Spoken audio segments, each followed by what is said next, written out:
October, and there was no motion by anyone. I think I mentioned that last week. But it's sad to say that really they weren't offending me or hurting my feelings as much as the message that I was putting down. In God we trust, because I'm just a messenger. You don't kill the messenger. You don't put down the messenger, but God will remember what happened at the board, and so will our group that meets every Tuesday. And there's about 50 groups that meet every Tuesday all over the valley.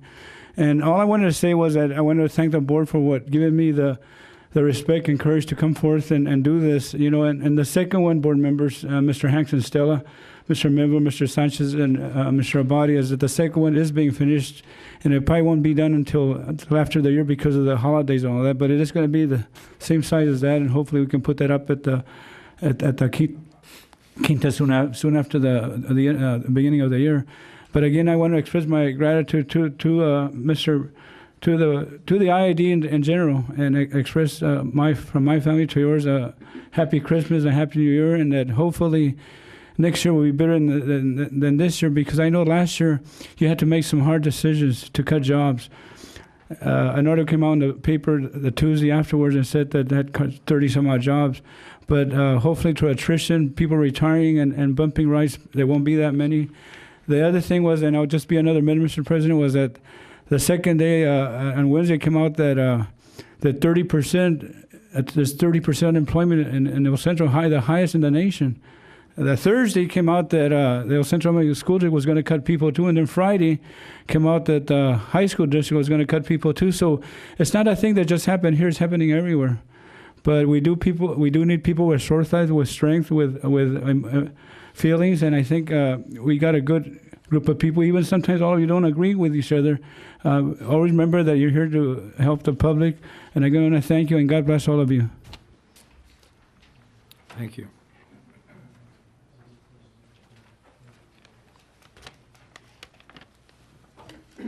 Good afternoon, Rusty, Jordan, or Brawley, President Hanks, members of the board, council. I've spent, seems like the best part of the last month in Sacramento at the QSA litigation there. And it seems that most of that litigation was spent arguing about one sentence in the QSA, where the state says that they're obligated to unconditionally restore the Salton Sea.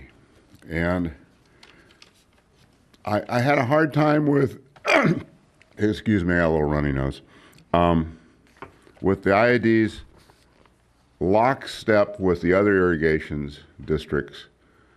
First, the state of California comes out and says, no one is obligated to, the Attorney General says, no one's obligated to restore the sea. Then later in the proceedings, a guy comes up and says, I made a mistake. We'll stand by the contract as it says. And he says, I had to reread this case 6 or 7 times. And I wonder why, and it all pivots around, the pivot because the record at the time was that there was $187 million to fix the sea, and we'd only put up $133 million.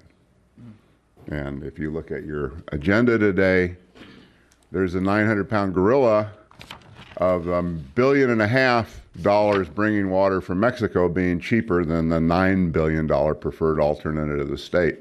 So I don't know that it never came into evidence that the Salton Sea cost is going to be really big, but it's a big problem for the state, and for the judge to not have paid a little attention to that. He never admitted it. But I can't understand why the Imperial Irrigation District would be taking the position that the state doesn't have to perform. You've got solvent people in Metropolitan and San Diego, and even Coachella, that are not limited by the debt limits that are imposed upon the state, and they could have performed. The record shows, and I don't know if, I know John Pierre and Mike and Stella were all involved intimately. I don't know about Anthony. I wasn't paying attention to him at the time. That Bruce Kuhn got up and said, we've got to protect the sea and we need an absolute codification that we're going to be bailed out because we're going to give up all this water and we're going to have all this environmental problem. It was in the contract. Now, the trouble is there's no record. We have, you know, this proceeding is on tape. Okay. Copies are made, verbatim. Somebody types out every word that's said. That's not in the record. A copy, you know, the JPA, which is where the state makes its guarantee, there's no drafts in the record, except the state attorney general a couple days after the board voted for what they thought was the deal, got a draft, and they sent back and says, well, that's not the deal we had. There's, and so then there appears to have been a change because the draft that was shown to you by your attorneys showing the different terms of the QSA changed between the second when there was a vote and you authorized the president to sign as well as the officers on essentially the same deal from a deal where the state was obligated to the one now where we have, well, they're sort of obligated, but they're not really. And to go through weeks of testimony around a sentence of droning on about how we can get around this obligation for an amount of money that pales by comparison to what it's going to cost to fix it. I think it's a lot of work because I've done the work and I can't sleep at night because my brain is spinning around. And it's really hard to look at the transcripts from the trial when you don't have all the presentations. Mr. Garber was there. He's seen it all. Hopefully he gives you good counsel. But the position that the IID has taken to support the state that they have an out is to me unconscionable. The position the state takes is before, as I understand it was, before the state okayed, when you, the board, not the same sitting people, okayed it, the thing said there's four directors that are spending money. They're going to determine what needs to be done on the C annually. 3 votes, which is the only way a majority can work, can determine the money to be spent. On the 10th, the deal had changed from 3 votes to 3 votes, one of which must be the state of California. And they have to act reasonably. Well, in the discussion at the court, reasonable might be they don't have enough money. So then the C doesn't get fixed. And really, if we're going to send money, and I've got nothing against us conserving water and sending money to the coast. But first we have to look out after number 1. And number 1 are the people that live in this area and the economy which helps drive this area. And those things are of paramount importance. And I hope that you guys are having your counsel look at this to see, are you doing the right thing? Because it can be redone. If the court throws this out, which it's submitted to the court, if they throw it out, it'll get redone. And we need to also quit being at war with one another. And that's a topic for another day. Thank you. Thank you, Mr. Jordan. Any other comments?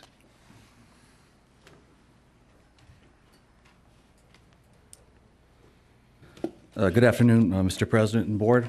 I have a letter from the ECAC that I'd like to present at this time.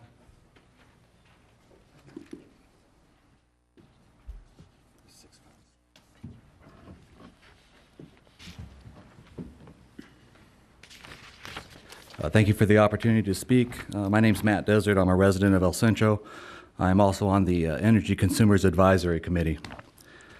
I'd like to read a letter that we're presenting today, and this came out of our last meeting held in La Quinta on November 30th. It starts out, a majority of the ECAC committee at the November 30th, 2009 ECAC meeting in La Quinta voted not to approve the 2010 IID budget action item that was presented by IID staff.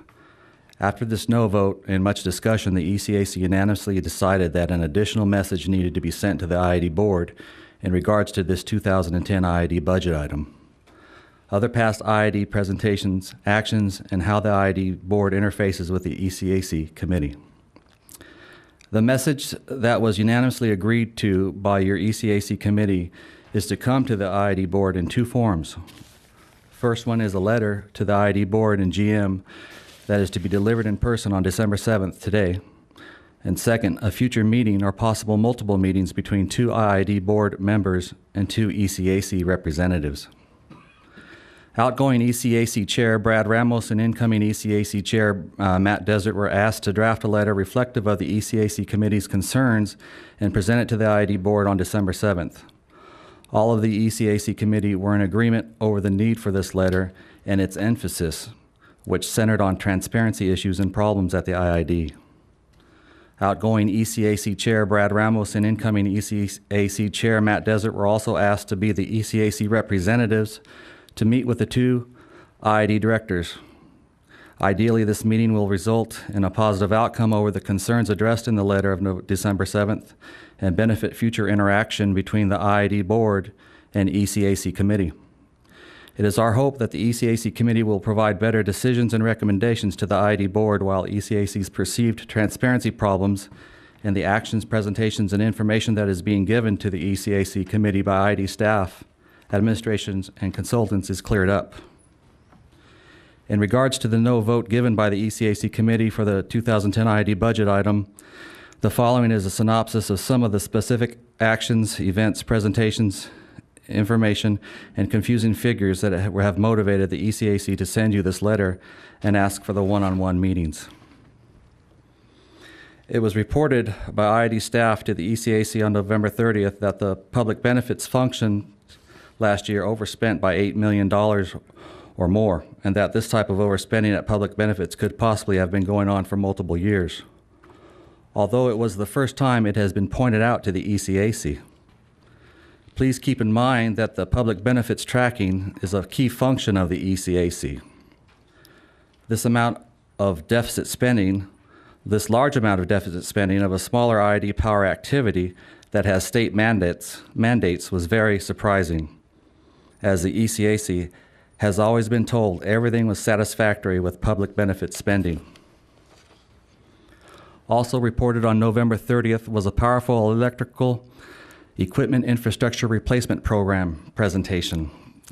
This presentation stated that the IID needed to currently be spending a minimum of $40 million annually to catch up and keep IID whole. When asked how much was currently being spent, IID staff reported $18 million this last year and less the year before.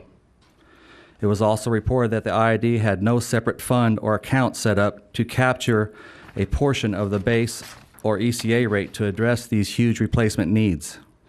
The ECA stated that they were surprised in this day and age that such basic activity was not addressed. They further recommended that this account be established soon, while any future rate increase be directly tied to this replacement reserve account for these desperately important activities. It was also revealed that these accounts are not addressed in the budget and that simply all reserves are lumped together for convenience. The ECAC stated it was prudent for a rate increase to start funding this replacement reserve account need. Yet IID countered that given the current balanced budget and increase in revenues from our current economy, a rate increase was not sensible or justifiable. This then led us into the discussion of the special IID board meeting being held the very same day, November 30th, and the surprise revelation of staff reductions that had been authorized by the IID board. These staff reductions were not reflective in the presented budget numbers, but more importantly, this action seemed to conflict the information the ECAC received, which revealed that the economy had benefited IID reserves to the point that a rate increase wasn't necessary. Hence, the ECAC became suspect of the surprise staff reduction plans revealed on November 30th, 2009 at the special IID board meeting. In the past 2 years, the ECAC's 3 major yes votes in support of IID presentations involved 2 power rate increases and the moving of the current ECA rate into the base power rate. These yes votes by the ECAC on IID staff presentations were given with the intention that this would result in revenues being available to address IID electrical infrastructure system updates and replacements, which the ECAC believes is of the most dire importance based on IID staff's ongoing and continued presentations to the ECAC making these statements. The IID board voted against the ECAC recommendations on the 2 power rate increases and moving the ECA rate into the base rate. These actions by the IID board concern the ECAC committee and make them wonder of what use they really are to the IID board. Or perhaps it is a matter of IID staff not presenting accurate scenarios and transparent facts and figures to the ECAC. Your ECAC committee wishes to serve the IID board in a more functional, proper manner, and hopefully this letter, coupled with the positive outcome of the meetings between representatives of the IID board and representatives of the ECAC, will bring about those results. Thank you for your time and efforts at the IID and working efforts with the ECAC. Thank you. I have a few questions, Matt, just Yeah. to make things clear, because I think we're going to probably meet with a couple of your board members. You guys, or the ECAC has voted that they are dissatisfied with the $8 million deficit spending on the public benefit funds last year? Not dissatisfied with that specifically, Anthony. We were surprised. The information in the presentation to the ECAC, the problem seems to be transparency. That was a name that was coined to the problem, and that came from the ECAC group as a whole. We just don't understand the presentations that are being sent to us, our actions, our votes to do things such as the rate increases or to move the ECA rate into the base rate. Yeah, we'll probably discuss that. I'm just trying to, so we can be prepared. What is, you said last year, the public benefits functions last year overspent, and you meaning 2008 or 2009? It was presented by staff that they found out that public benefits was overspending by This fiscal year or last fiscal year? this year, currently. This current year, okay, because you said last year. Or I wasn't trying And to figure out- we asked if that had happened for multiple years, and the question wasn't answered, but it wasn't said it was not happening for multiple years. And the board wants to see the ECA moved into the base rate? The vote from the ECA voted that to move the ECA into the base rate. That is not the feeling of all the ECAC members, but that was the majority vote on that situation.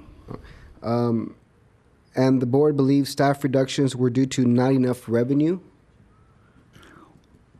The staff reductions are not reflective in the budget on the financial side, on the numbers that we could see.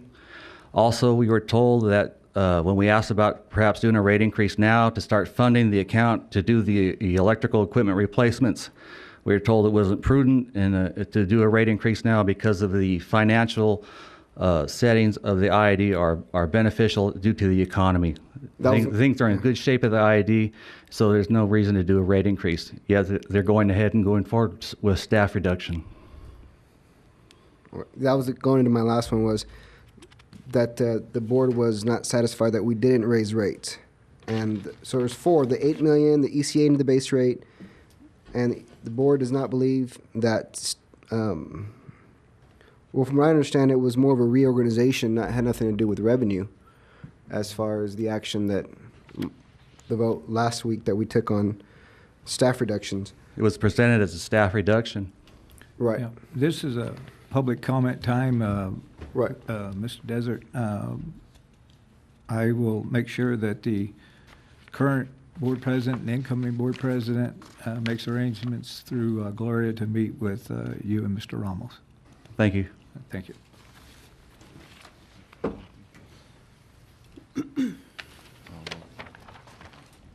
Mike Morgan, Brawley, California.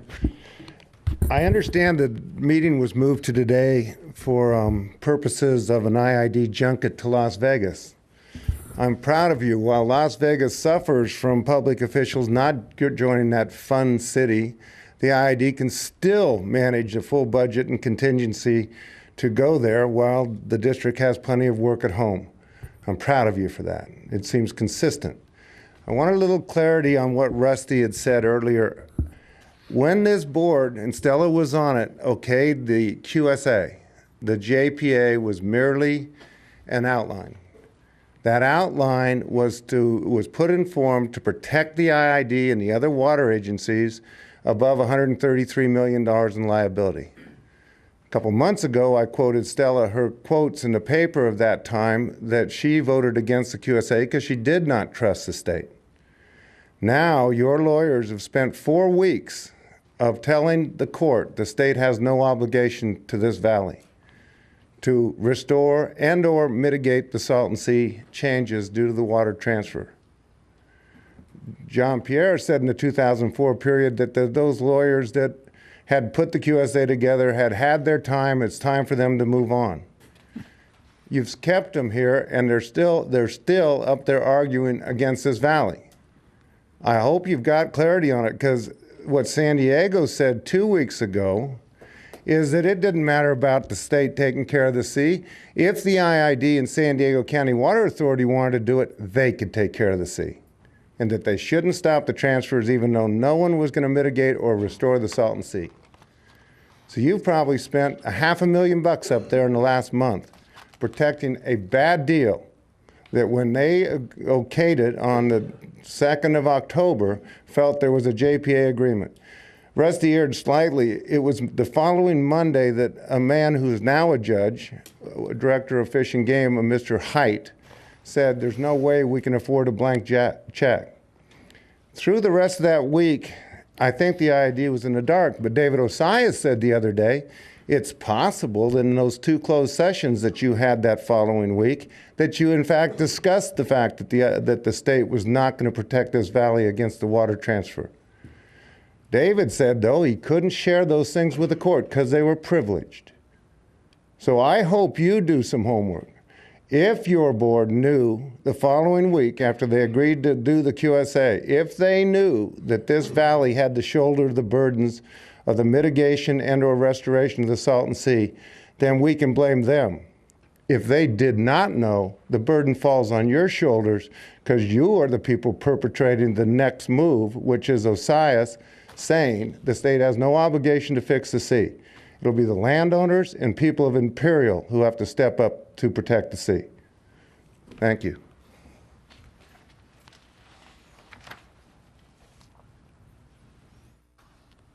Any other public comment? Mr. Simmons? I'm not sure whether this is my time or not. I'm Willie Simmons, and I represent Montecito Land. It's a family land company, small. And I've wanted to bring forth to the district. First, I don't know why you'd want that job in the first place, but I guess all of you do. I've been watching the storage of underground water taking place all over the state in different irrigation districts. And our land company has a quarter section north of Glamis out in the Dune area that's been in the family for 50, 60 years. And I'd like to present that if you do some ground storage work in that area, that make that available to the district on an exchange, because I think being in the family for so long that it would be almost impossible to sell it because of a capital gains issue.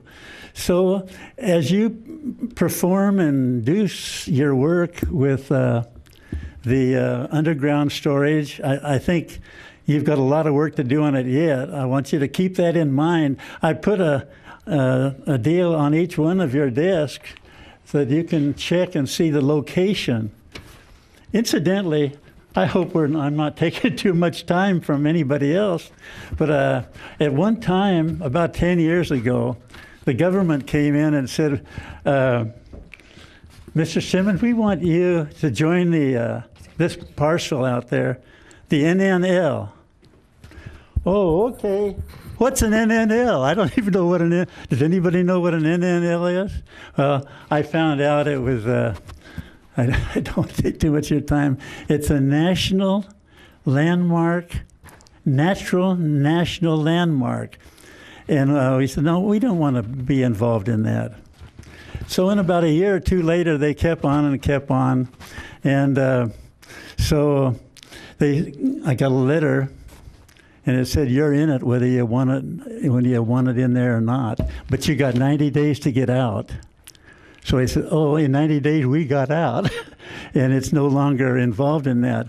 But then I'd like to, the last thing I wanted to tell you, that the reason this is isolated, at one time there was quite a bit of ground out there belonging to the Catellis Corporation, and all of that now has gone to the Bureau of Reclamation. So this parcel out there is there's very little, if any, private property in that area. Another thing, being isolated, it is, believe it or not, within the district boundaries. So evidently the old pioneers years ago decided that that might be a good place for the district to rope. It is on the boundaries, right on the boundaries. But if that makes a difference, it's isolated and it's within the district boundary. I want to thank you for listening to my story. I hope I didn't take too much of your time. Yeah. Mr. Simmons, we do have aquifer storage and recovery system on the agenda today, number 13. Oh, okay. I'm familiar with that a little bit. If you have any questions, just call on me and I can give you my opinion, because I know that there was a lot of underground water out there when the Coachella Canal wasn't lined, lakes out there. And there is some aquifers blocking in there on the old beach line that goes north. And where this property is, it's right there close to where the Coachella Canal and the East Highline Canal are almost at the closest area. So I think a lot of water could be taken out of the Coachella and it will, and re-put back in the East Highline if it was necessary. Thanks an awful lot for listening to me. Thank you, Mr. Simmons.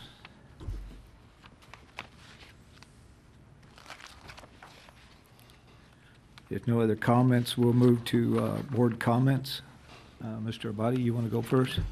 The only comment I had was Mr. Kuhn did speak last week in the public session, and his comments are are in the minutes of November 30th, and they're well recognized. That's it. Thank you. No comment. No comment. All right, we'll move on to the general manager. Have any comments? Oh, just that referencing Mr. Morgan's comments, several on staff and I believe several directors are going to Las Vegas for the annual Colorado River Users Conference. Very important series of meetings on both policy and procedure on the Colorado River.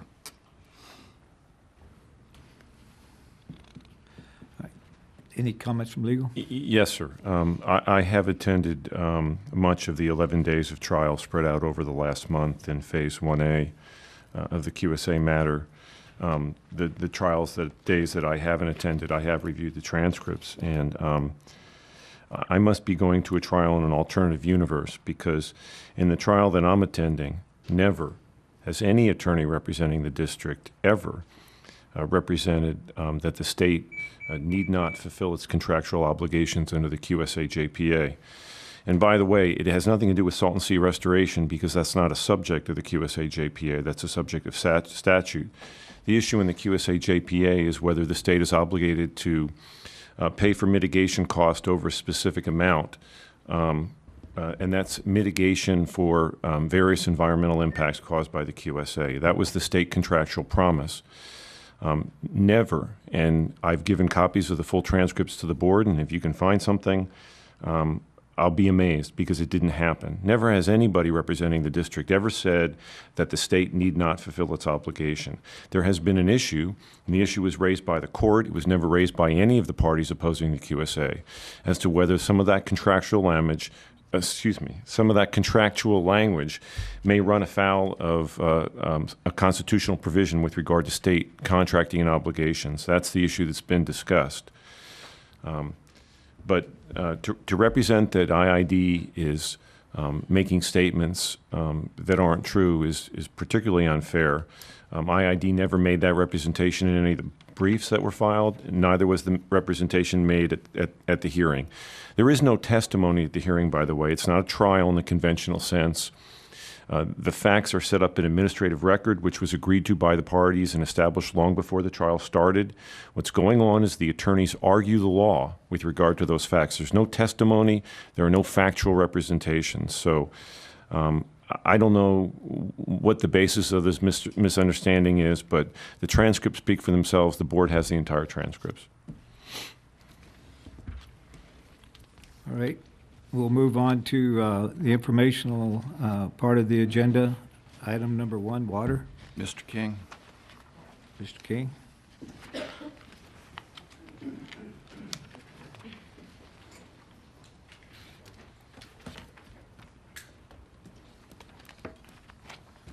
I'll make this very brief.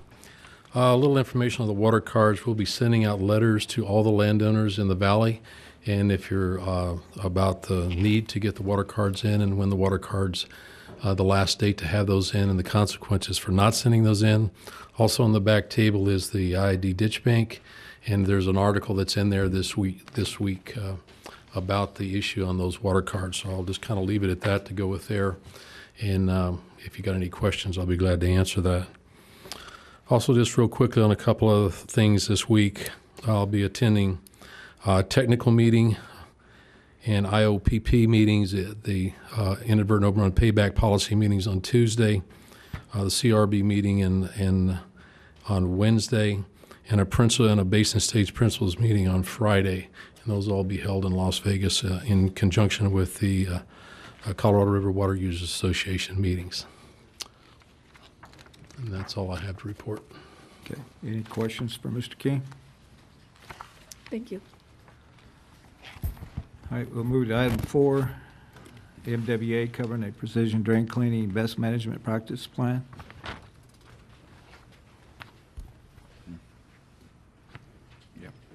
Item 2, page 4. Good afternoon, Board. David Escobar, Project Manager, PMO in the Water Department.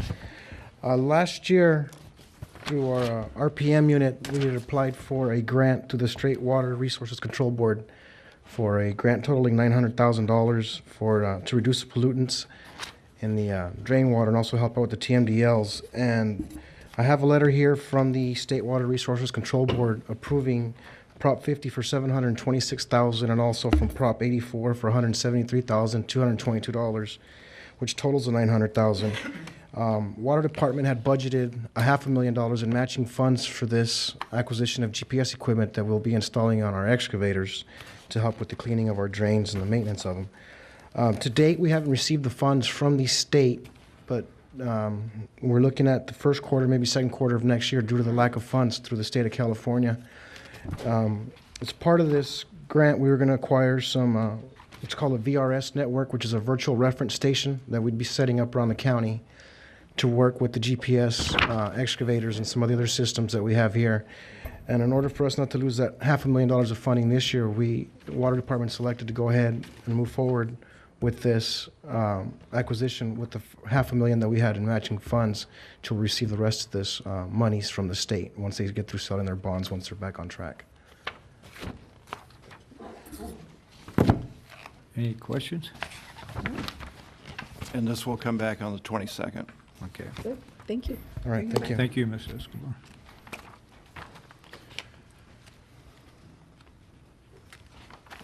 All right, we'll move to item 3, energy. Mr. Jan.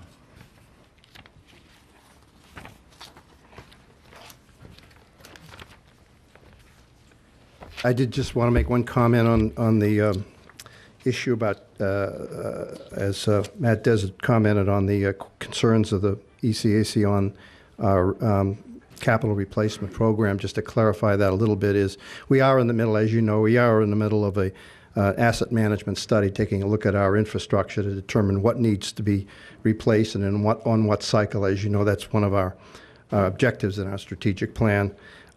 We have we made a presentation to the ECAC on it last week, which I think brought out in some detail the amounts of money that would be necessary to bring our infrastructure up to place and how much we should be spending on it. It really comes as no surprise to me and probably to many of you that we're not spending enough money on our infrastructure, that for the most part, our capital program has been based on new construction and expansion of the system and not on replacement of the system. Those numbers are being put together. I think by the end of March, we will have a very complete infrastructure replacement program ready for your analysis. In my opinion, we'll probably have to spend a fairly sizable sum of money as a catch-up plan. As to whether that requires a rate increase or not, I don't know. I'm not sure it will. Maybe we can handle that through a catch-up bond program, which I've done in the past. And it may well be that as we continue to cut our costs and increase our efficiencies, it may not be necessary. So I think it's too early to say what impact that's going to have on the rates. But you can expect by the end of March that we'll be presenting a program for what I would call a capital replacement program that for catching up on our infrastructure. So. Thank you. Move to item 4. Extension to interconnection agreement with Hudson Ranch. That's Dr. Cope. Good afternoon, President Hanks and board members.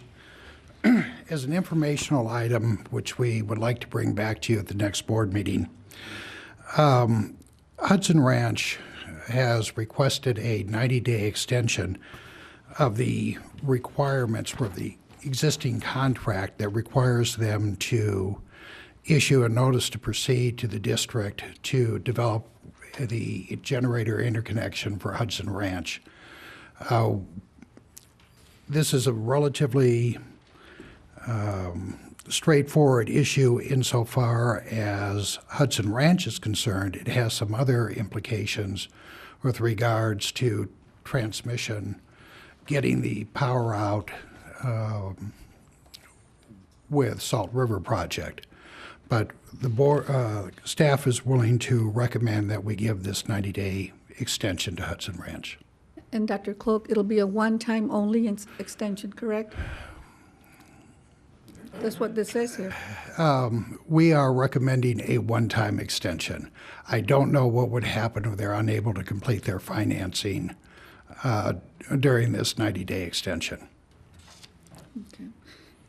And you'll come back on December 22nd for approval? Yes, ma'am. Thank you. Aren't there some hefty penalties involved if certain timelines aren't met on getting certain transmission lines built? It would be, we would still have to go ahead with the Midway Bannister portion.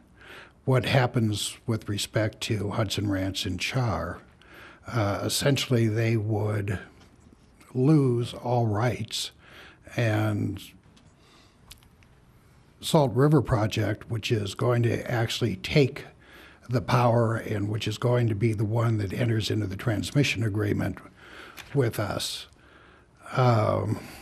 is unwilling to enter into the transmission agreement until the interconnection agreement and the financing is completed. So we've been discussing things, and I believe on the next agenda, you'll see another information item on our relationship with SRP in the event that Hudson Ranch doesn't go forward with the financing in this 90-day period. All right, thank you. Thank you. You'll bring that back then on the 22nd? Yes, sir. Okay, thank you. Next one, Jim. Okay, we'll move on to number 5, the Coachella Valley Mosquito and Vector Control District net metering issue. Good afternoon, Mr. President, directors, and IID staff. My name is Gary Howell. I'm Secretary Treasurer of the Mosquito and Vector Control District in the Coachella Valley. We're here as a customer. I'm here with Vice President Locke and Finance Minister David Ianson. We're here as a customer, and we thank you for adding this item to your agenda. During the second quarter of the fiscal year 2008, the Vector District Finance Committee began to query the District Finance Manager regarding the discrepancy between the budget electric bill and the actual expense.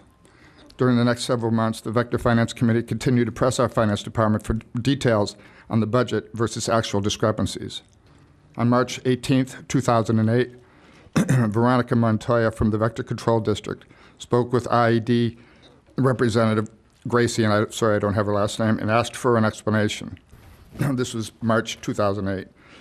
The reply was that the Vector District was on a net metering billing contract, which is different billing system for consumer who have photovoltaic systems. This type of billing system is in the testing phase, she said, at the moment, and IID is having issues with it. So they expect to have an invoice available within 2 to 3 weeks, which would have been early April 2008. The invoices were not received, and the Vector District continued to call throughout the remainder of 2008. On January 29, 2009, Ms. Graciela Morales from the Vector District spoke with Ms. Julie Gray, who 10 months after our initial call reiterated that the IID continued to have problems with the net metering billing system. However, she repeated, the system will be finalized in the very near future. February 27, 2009, Vector District called IID, did not receive a callback. March 4, 2009, Vector District called the IID, did not receive a callback. March 16th, Ms. Morales from the Vector District spoke with Ms. Julie Gray, who said billing is not yet finalized, and that IID was to meet to discuss commercial billing early this week, this March of this year. The Vector District was asked to be kept informed by email or telephone. May 9th, 2009, Ms. Morales from the Vector District called Ms. Gray from IID. Ms. Gray reported the billing is finally being finalized and to call back by May 15th if Vector had not heard from them. On June 9th, 2009, Ms. Gray was called by Vector District, and Ms. Gray apologized that they were very backed up on commercial accounts, but things will be very soon. The Vector representative employee told Ms. Gray that Vector was becoming increasingly concerned that we were going to end up with a very large bill. On August 2nd, 2009, Vector District called IID, did not get a callback. 9/17, Vector called, did not get a callback. September 25th, Vector District called IID. Ms. Gray reported that commercial billing was currently under development. On October 21st, 2009, the Vector District received an invoice for $109,188. The Vector District had not received an invoice in over 2 years, verbal or written. We are here today to express the concerns voiced by our board concerning the 2 years plus delay in written or verbal invoice amounts, and to our confidence in the accuracy of the invoices finally presented.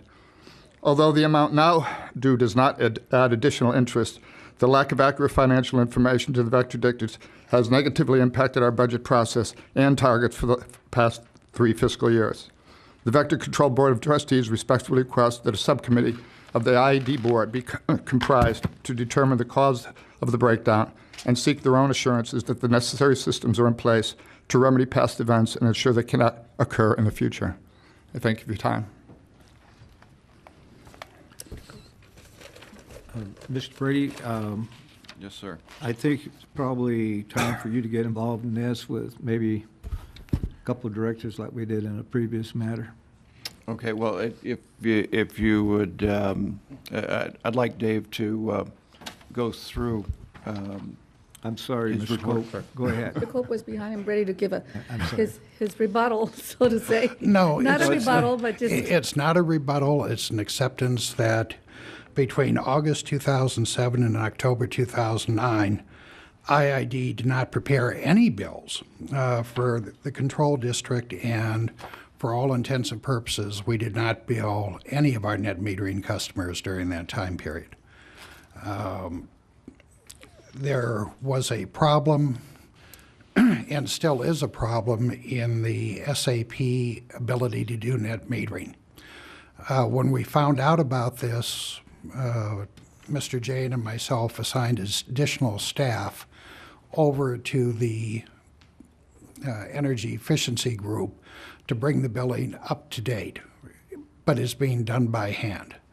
At this time, all except for 6 small commercial accounts have been billed, but I'm sorry, your name? Gary Howell. Mr. Howell is correct that the district has not been billing any of the net metering customers for essentially until October of this year.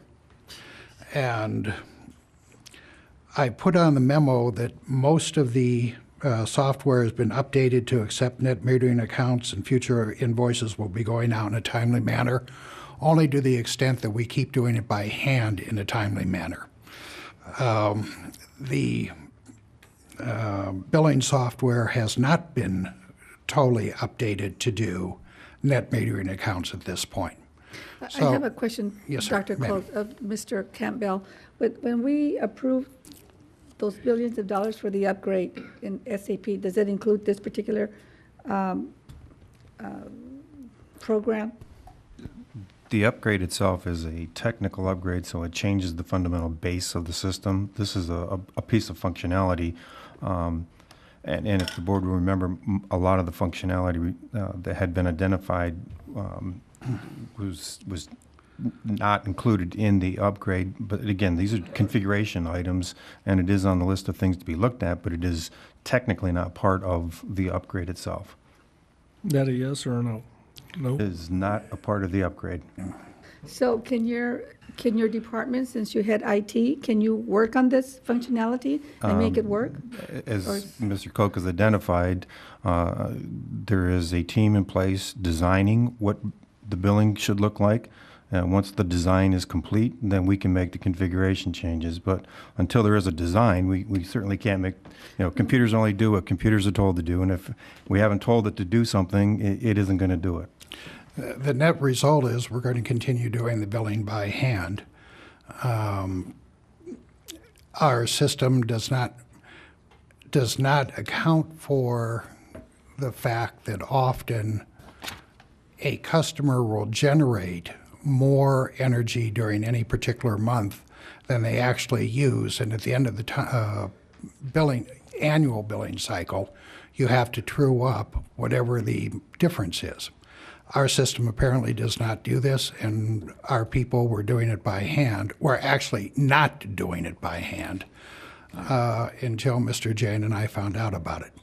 At that point, we got it done, but we're going to have to continue doing it by hand for the time being. I mean, clearly we're going to have to do it. I mean, the net metering comes about when we have through the SB1 solar photovoltaic program. That's when you get the negative readings as people customers feed into the system. That's what's called net metering. And the state law SB1, which started in January 2008, requires that IID spend a little bit over $40 million in solar rebates over 10 years. We're into the second year of this program, and clearly we can't keep hand billing all the customers that come on year by year by year. So when Dave and I met with the energy efficiency staff about a month ago, we were informed that the net metering SAP system would be ready by the end of the year. We now know that's not the case. So anyway, I think it's up to us to meet with Mr. Campbell and kick this thing into action and make sure that we get this thing cleared off in the next few months, because otherwise we're going to be hand billing a lot of bills, and I don't over the next few years, and I don't see the reason for that. I think the other issue is that we have a customer here who's justifiably unhappy with the lack of responsiveness. We apologize for that.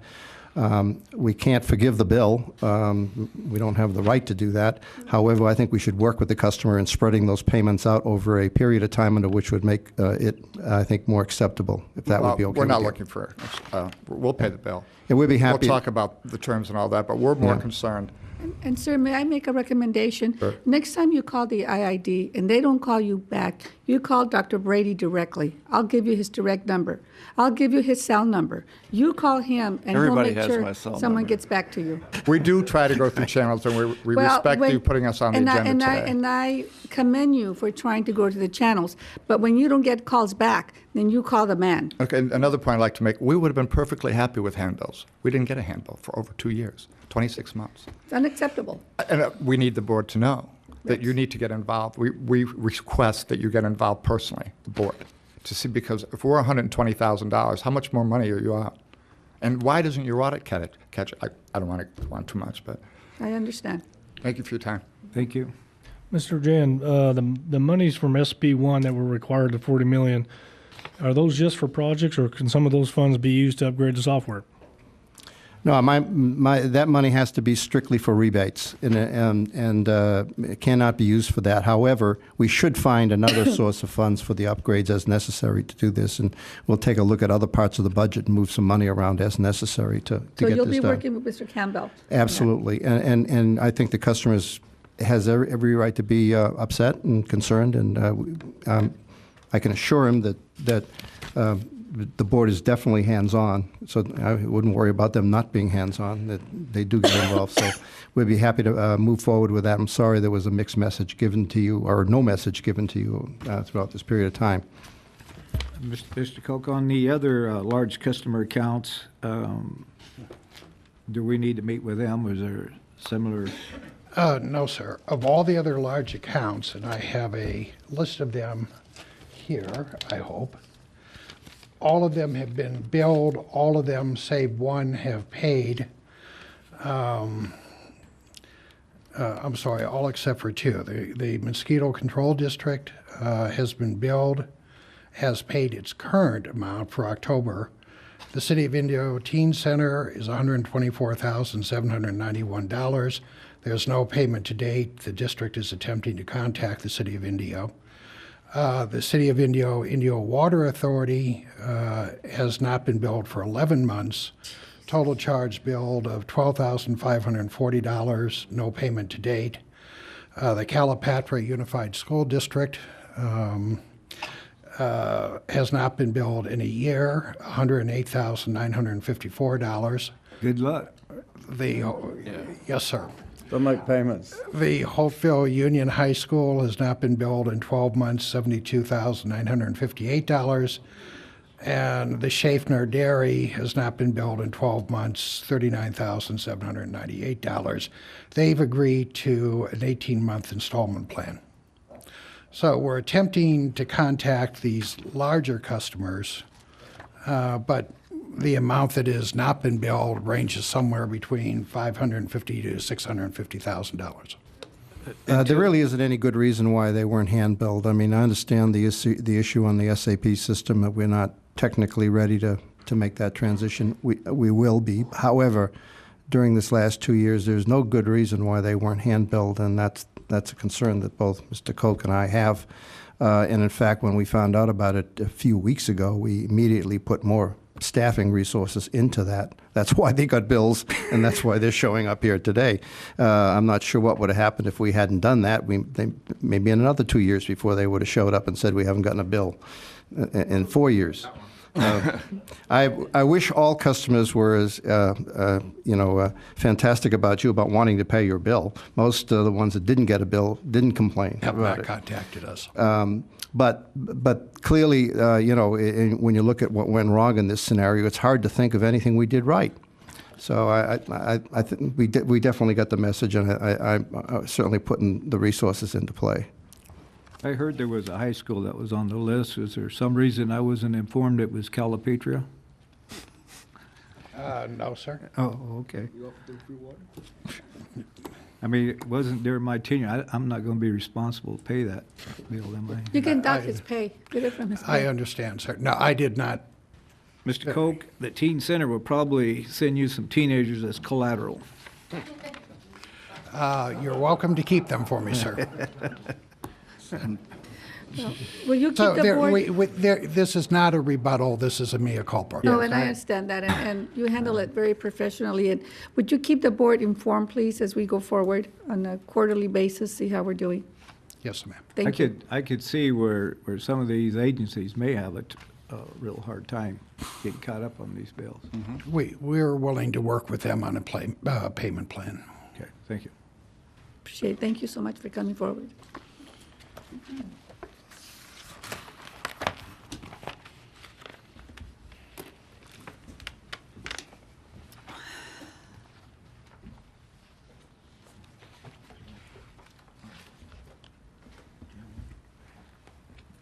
All right, we'll move on to consent agenda. I move to approve. Second. I'd like to move November 10th informational meeting, to vote on that separate, as I was out of town that afternoon. Which one's that? November 10th informational meeting. Oh, okay. And also November 17th should be a regular meeting. I just They're mislabeled they're them. Okay. transposed there. Okay. You've got those? Got those corrections? Okay, any other? Which one are you going to do comments? first? Are you Pardon? doing all the consent now? Yeah. Except for the 10th? Yeah, for the 10th, you want that one pulled, or? No, I just, Just my correct vote. it? We I'm can not note. voting on that He one. wants to vote on separately because he wasn't here. Oh, okay, all right, we'll Want to go, we'll abstain? go ahead and take that one first. Approval of the board minutes, November 10th. I'm here. Mike, yeah, and I threw it in a little hole. Move Let me for see if it approval. works. Hold on. Go ahead. You voted already. Yeah, I do it with my pen. okay. Okay. And the little then the squares and the circle things, you have to come get it out. we'll use the same motion, second for the consent Yeah. agenda. Okay, all the other items, please vote. Okay, we'll move on to action agenda, election of officers for calendar year 2010. Mr. Pres- Gloria, do you want to refresh us of the policy and the rotation?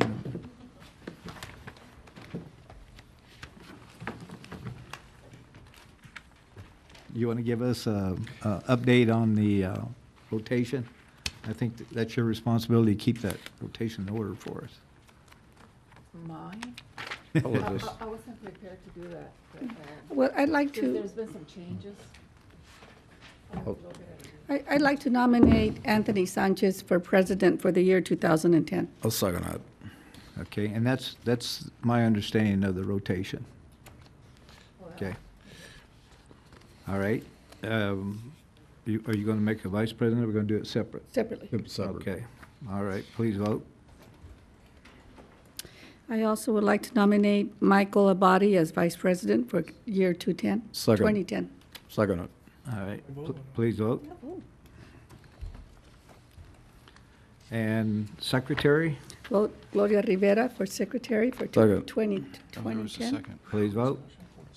Was there a second? Me. Yeah. Director Abadi wants to discuss. Stuck with it, Gloria. Do we vote? I will move to item 12, consideration of Salton Sea Authority requests. Yes, Mr. President, members, as you will recall, and this starts on page 75 of the agenda, that the Salton Sea Authority has been interacting with a group called C2C. Actually, it's Utility Solutions Group. The basic concept is to import ocean water from the Sea of Cortez to the Salton Sea, and there are a number of other aspects to it, most or specifically to desalinate water, and as mentioned either in the memorandum of understanding or in the executive summary that's referenced in the memorandum of understanding, it's to use possible sources such as drain water from IID ditch or drains. Also desalinate, possibly desalinate Salton Sea water, or to clean up brackish water from various groundwater sources. So that the request that was received was that this board express some or support for the concept. Now, as I said, we were talking about memorandum of understanding, and I'd like to just briefly go over the key points as mentioned in on the second page of the memorandum of understanding. The first key point was, as detailed by the executive summary. So if I might, on that, and that's on page 78 of your agenda, there are 6 objectives under the executive summary. Number one is develop up to a 1 million acre-feet of drought-proof water that can support regional economies of the Southwest United States and Baja California. Then the second one is to improve air quality in the Salton Sea Basin. The third one is contribute to preventing an estimated $1.4 billion in liability for air quality impacts. The fourth one is provide substantial long-term revenue from the sale of water for the restoration of the Salton Sea, and it goes on with detail. Fifth is to assist in the development of renewable sources of energy in the region, and sixth, to assist the regional economic development in Baja, Mexico, Imperial, Riverside counties. One of the things that I would like to point out to you from a staff perspective is that the number one objective of developing 1 million acre-feet of drought-proof water, I think it's important to realize that without the IID, this concept of developing that much water and trying to sell it to other agencies, for instance, Metropolitan or San Diego or Southern Nevada or other retailers in Southwest United States, would necessarily require some, well, not only cooperation, but the exchange of water. Water developed in the valley would be used in the valley, and then water left in the river for transfer to others. I just want to point that out, that it's an important basic concept with this proposal. If I go back then to the key points under the Memorandum of Understanding, the second one is that the Utility Solutions Group, which, or C2C, which is basically the same group, maintain that the concept proposed in the executive summary and this MOU are the exclusive property of USG and or the C2C project group. And that is, at least from a staff perspective, of concern, given that what they're trying to do is maintain themselves as sole source in that. I agree with you. I have a problem with the first sentence in number 2. And if this is approved to be taken back, I think we need to give our representation instruction to remove the first sentence. I'd just like to make some comments that I agree with Dr. Brady, and I have a concern with this MOU, even though it doesn't commit the IID to any monetary involvement at this time. I know they're going to come back and ask for money.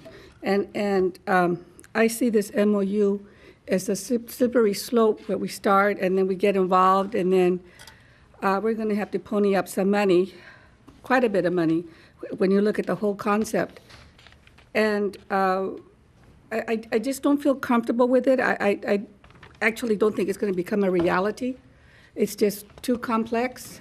You have two countries trying to work together, and I admire Director Hank's ambition for supporting this project, but I still think it's pie in the sky, and I am not going to commit the district to an MOU that's going to come back at a later time and is going to bind us for monetary involvement, even though this says we're not committed to that. Well, the next step is, how much are you going to put into the project? Because there has to be millions of dollars invested for the feasibility studies and so forth, and I'm not willing to do that to the ratepayers of the IID. So I'm going to vote no for the MOU. I'm going to ask Mr. Garber, do you see anything in this MOU that commits the IID to any monetary amount of money? No, Director Hanks. I didn't say you did. My problem with the MOU is I don't really fully understand what it's suggesting to do. I understand that there's a concept in place, and it may be a great concept, and perhaps this MOU can become a little more clear. Yes. The purpose of the MOU is to nothing more than to explore the feasibility of the concepts and see if there's critical paths and fatal flaws, including, as Director Mendoza mentioned, there could be And because we're dealing with two nations, there could be political fallout or fatal flaws. There could be technology. There could be economical. But I think in light of what we've learned this past week, that the state claimed they had no obligation to restoration, and we got a nightmare in our backyard, and this is an effort of a public-private venture, I think we at least owe it to ourselves to explore and see whether there's any possibilities here. It may result in a smaller C. There's also other options that are being looked at in this process of the south end, particularly the development of the geothermal resources and other types of mitigation, for example, biofuel, so forth, that would be needed. But to just sit back and say nothing, whenever the public of Imperial County has been misled, in my point of view, regarding the Salton Sea, there needs to be some type of Plan B taken, because I don't see the states stepping up to the plate. Well, I understand what you're saying, Director Hanks, and I applaud you for your support.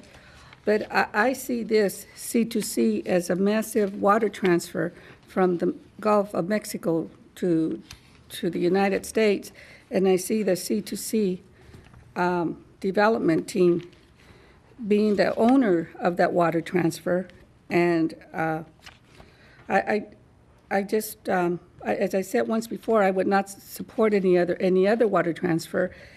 And my concern is the ratepayers of the IID. I'm not going to impose them on an MOU that right now says you have no financial commitment. I understand that.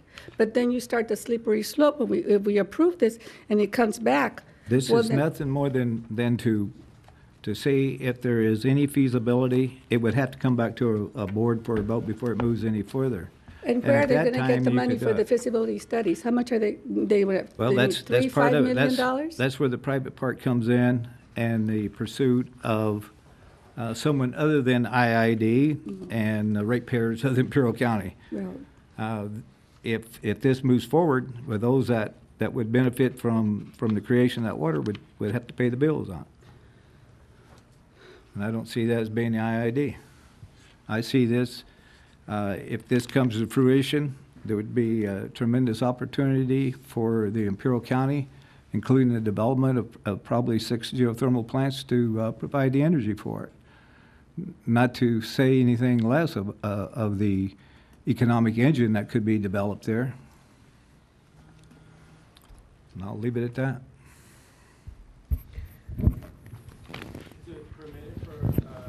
Sure, come to the mic, please, and please speak.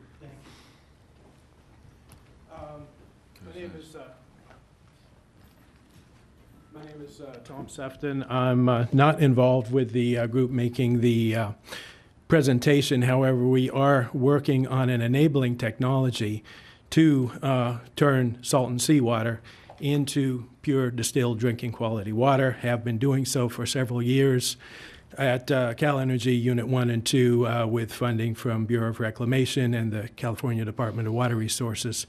And I would simply like to comment, number one, that if the state does not carry through on its obligation to provide a large amount of money to restore the Salton Sea with a dam prospect, for example, the only other technical solution that has a realistic opportunity to actually bring the Salton Sea back to a livable, fishable, enjoyable ecosystem after it goes beyond the point where fish can live in it, which is going to happen within several years and in the current course, would be to import water to the valley. The fundamental problem is, subsequent to the QSA, there is not enough water coming into the valley to maintain the Salton Sea as it is. The only new water source that can realistically be considered for economically is to bring water from the Pacific Ocean via the Sea of Cortez. So that does present considerable technical challenges. However, we have demonstrated so far that it is possible to desalinate salton sea water to drinking water quality at a reasonable cost that is consistent with other desalination technologies. And I would suggest that it is wise for the board to not obligate itself to any financial commitments, and to be careful about anything that closes off options as far as making some particular group a sole source. However, it would, I suggest, not be wise to close off the possibility of this solution, because it offers several benefits to Valley residents, of which I'm one. And that is that, number one, it can provide additional water to support all the economic activities in the Imperial Valley by bringing water from the Pacific Ocean. Number two, the best energy source to support this desalination would be either geothermal or solar, or probably both, which would build up the energy economy in this valley, which is the valley's best opportunity for economic growth. And it would also have the benefit over time, probably a 20-year or more period, to bring the Salton Sea back to what it was in the 50s and 60s, with a somewhat smaller area than it now has. But it is technically possible over time to use Sea of Cortez water, which is less salty than Salton Sea water, to essentially dilute the Salton Sea and to remove salt from the Salton Sea through a desalination process, and either put that salt into the geothermal aquifer to maintain the aquifer, or to sequester it in salt evaporation ponds on low-value land toward the outskirts of the valley. So I would just suggest that you keep an open mind to the possibility. Thanks for your time. I thank you for coming. I've heard of your project. I haven't met you. But there is technology that at this time that this group is not willing to bring forward. They do not have confidential agreements signed. They have tried an effort to do that and couldn't seem to get it done with the IID, so as recommended to them, they did move to the Salton Sea Authority. And I would encourage everybody to have an open mind. It's not costing IID anything, but to have a chance for this to move forward so that a plan could be developed, and there are some opportunities for funding mechanism. The beneficiary out of all of this would be the Imperial Irrigation District and Imperial County. We would be the biggest beneficiaries. And Dr. Brady's right. Once the water's developed, the conveyance out of here would have to be through the Coachella Canal and lifted up to the aqueduct, or use of the old Coachella Canal, or some type of exchange. And the big benefit to the Imperial Valley is we're not transferring our water anymore. We keep our full 3.1 million acre feet. It may be some exchange involved, but if that's the case and other areas do not have to put in conveyance systems, then our water has an added value just in exchange without any cost whatsoever for the infrastructure. I think that's a very good point. Bear in mind that, yes, this is a water transfer concept. However, this is the opposite of what the QSA was. This is a water transfer into Imperial Valley, This not is out of Imperial augmentation, Valley. not transfer. This is to Imperial Valley's benefit if you bring water from the Pacific Ocean. Well, I beg to differ with you, sir. Point taken. Thank you. President Hanks, you're correct when you say Utility Solutions did come to the IID and discuss this to try to get IID on board, and this was pushed over to the Salton Sea Authority. And with that, I would like to make a motion under the recommendation that the board is asked to authorize the general manager to respond to the Salton Sea Authority's request that the IID review the C2C proposal and the MOU between the authority and utility systems, that we go ahead and move forward this, but also that it says in here that the IID will not put up any money, the IID is not going to put up any water, and it will not impede the QSA obligations. With that, second. I move that motion forward. Any other comments? Comment, are any other agencies asked to review the MOU, or is it just the IID? No, the Imperial County has approved it on the 5-0 vote to review the concept and basically the same thing that we're being asked to. And I believe also Coachella Valley Water District and Riverside County and the Indian tribe that sits on Yes, the Sound all 5 members will be asked, and there will be a vote on the 17th whether to pursue or not. And we're not even sure it's going to get past the Salton Sea Authority. But what we're being asked is to review this and give direction to your representatives that go what your desires are in moving this forward. That's all this is right now. I think during the comment period, as we praise and give advice, so to speak, to the MOU, at the same time, maybe toward the ending, recommend that although we may think the idea is a good thing and may be workable at this point in time, or maybe not even in the near future, the district cannot put up any funds toward the C2C concept.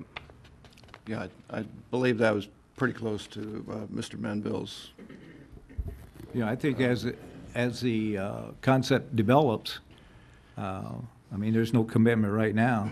As the concept develops, if it's something that's viable, you might even want to go beyond that. You may want to become the lead agency on it, but who knows at that time.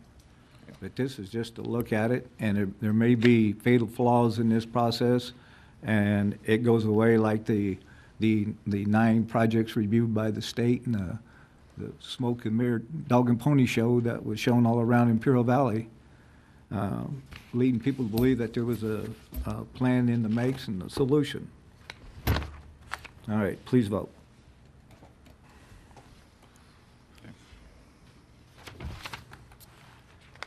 Okay, we'll move to the next item. Consideration of aquifer storage and recovery system. Yes, Mr. President, members, President Hanks, you requested that this be put on the board agenda specifically to consider an ad hoc committee to work with staff on the establishment of aquifer storage and recovery. And as I'm sure the public and certainly the board will recall, this has been an important subject for us for the last certainly 6 to 7 months, with the underrun this year in terms of our use of Colorado River water and the lack of storage owned or controlled by the IID, keeping us from being able to store the water for future use within the valley. Just by way of summary, you'll recall that within the QSA documents, there is an agreement between Coachella Valley and IID to develop a groundwater storage a facility for IID that is part of Coachella Valley's. Those talks continue, but certainly there's no storage there yet. We've also looked at a couple other spots within our service territory or near our service territory, one of them being what's called East Mason, is referred to in the staff report.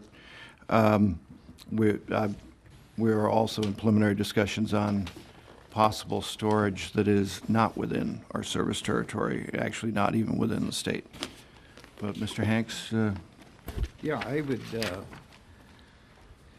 we had a 50,000 acre foot under use the prior year, and it looks like we're headed for 200,000. And in the years starting back in first time I started noticing storage was about 1984, and it might have been before that. There's seems to have been a effort by some of our competitive water agencies to block off storage on the river and the dam. Lake Mead setting up there,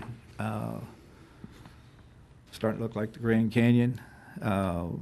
Very little water in it, and we don't have the opportunity to store near more than 25,000 acre feet.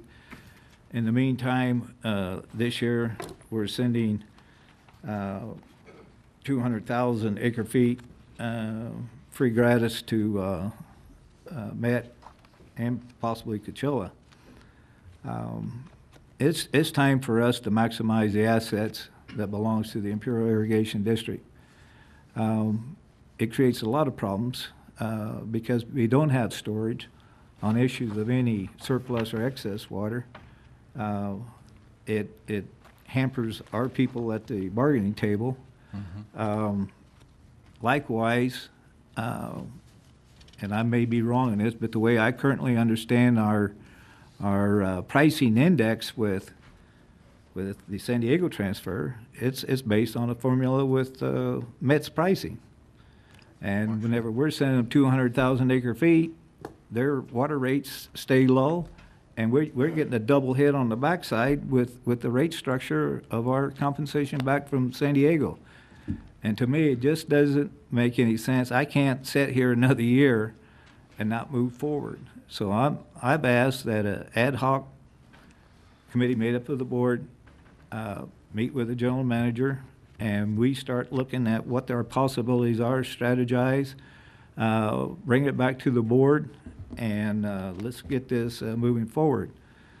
I say that, and I also want to point out, in January 29, 2008, there was a study done of the groundwater availability within the Salton Sea Basin. This was done again by the Lawrence Livermore National Laboratory. And I think Duncan Hunter was probably responsible for getting the funding for this. I'm not sure on that, but that's what I was told. With the opportunities, the tests, the identification of wells, the procedures by which to identify the water, whether it belongs to the IID, whether it's an ancient aquifer, how to track the movement of the water, tell the age of the water, it's all in here. And I'm not even going to quote them on what they say the groundwater amount is in Imperial Valley, because it would just sound like it's just too ridiculous. Because when I saw it, I couldn't believe it myself. But there's opportunities out there that we're missing. And I think at a time when, and this is just my belief, I don't think the hydrology is right on the Colorado River. We talk about drought, we talk about all these issues. I think the biggest problem is an overdrafting of the river. I think the numbers are wrong. And I think we're headed for a collision course. And if we're going to protect our water rights and the amount of water we have here, we have to start looking at some options. And we don't have a lot of time to look at that, but I advise everybody, especially those that are interested in groundwater, to get a copy of this. Thank you. Yeah, President Hanks, with that, I'd like to make a motion that we form an ad hoc committee under the direction of General Manager Brady to advance the creation of an aquifer storage and recovery system in the IID's irrigation service territory. Second. You want to go ahead and you want me to appoint, or do you want to recommend who's on that ad hoc committee, Director Minville? Well, I understood it was going to be you and myself. That would be fine with me. So we'll include that in the motion. I just want to remind the board, and I need to check, if the committee meets on a regular basis regarding a single issue, there might have to be a Brown Act notice. I can't remember, and I apologize. I know we dealt with this once before. I just want to check on that. As long as it's just two of us, I don't think there's an issue. Actually, if it's a subcommittee that meets on a regular basis with regard to, I'm not sure, and I'm not trying to suggest it. Just to let you know, I just want to check it. Let me warn you right now, okay? I'm not trying to defeat your. I'm just because I made the comment out in the public, anybody that's against storage for Imperial County, consider them your enemy. So be careful how you guys pursue that. I'm pro storage. I want everybody to know I'm pro storage. Okay. Ms. Shields, did you? I just wanted to give you guys a quick update of where staff is in regards to some of these issues. I think the timing, as Director Hanks mentioned, is very obvious with the draft IRP that came out identifying the potential opportunities and the need given the swings in the district's water use and the supply issues we face in the years where there's high market conditions versus low market conditions. At the urging of the board, we have met with Imperial County to work on developing a scope of work for a pilot monitoring program. We've received a couple iterations of that scope of work and are going back and forth. And we have a meeting tentatively scheduled with staff of the county next week to look at the latest version of that scope and the different phases and costs associated with that pilot project to see about moving forward.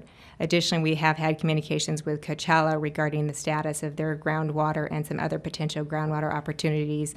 We've had some letter exchanges going back and forth, and we're working on a response to theirs right now to schedule a meeting in January, and we've had some verbal conversations with Steve Robbins of CVWD. So timing-wise, we are moving forward in this direction, so that would be good to have more direct contacts with boards. And the IWSP is based on another specific contemplated groundwater project, so all those things certainly factor into it. No Well, this question. board has made a commitment that we need to look at underground storage at aquifers, and I know that there's a gentleman here that I talked to, Mr. Doyle, that he's interested, and so we have various sections here in the valley that we can look into. So I think now is the time to form this ad hoc committee and start looking at it seriously. It's a good idea. You know, a lot of river law and all these issues, I'm still on the learning curve. And I know that was one of the things that Director Abadi brought forward when he came on here, the importance of storage, and opened my eyes to it. And after making the comment that anybody that's opposed to storage is the enemy of the IID, I'm expecting a 5-0 vote on this one. Any other comments? Rusty Jordan Brawley, President Hanks, members of the board. Another thing you might consider, at a very rapid pace, land that could be arable bordering the edge of the Salton Sea is becoming open. Most of it is a lot of it is owned by the IID. I think the quality of the New River and the Alamo River are better quality water than they farm with on the coast of Baja California, and is certainly good enough to grow Bermuda grass and date palms. You might have a dual use program where you rent the ground with the ability to get it back if there's a need, if some situation happens, have them submit bills annually, what it costs them, so they can accumulate a capital cost versus an operating cost. You could work out something with that. And people might be able to use available irrigation water when it's available, and New River or Alamo water when it's available. They'd be limited to the kind of crops unless there was a permanent surplus. And it would be a way of utilizing the efficiency that is coming our way, no matter whether we like it or not. And the other comment I had about the last thing you just approved is the $1,200 an acre foot to desal brackish water is a realistic price as compared to San Diego's $1,200 to desal ocean water, which is a pie in the sky price. Thank you. Thank you. All right, please vote. 5-0. Get my stuff back out here. Find out where I'm at. All right, we'll move on to the next item. Yeah, I have it right here. Review of adoption of the revised major work authorization policy.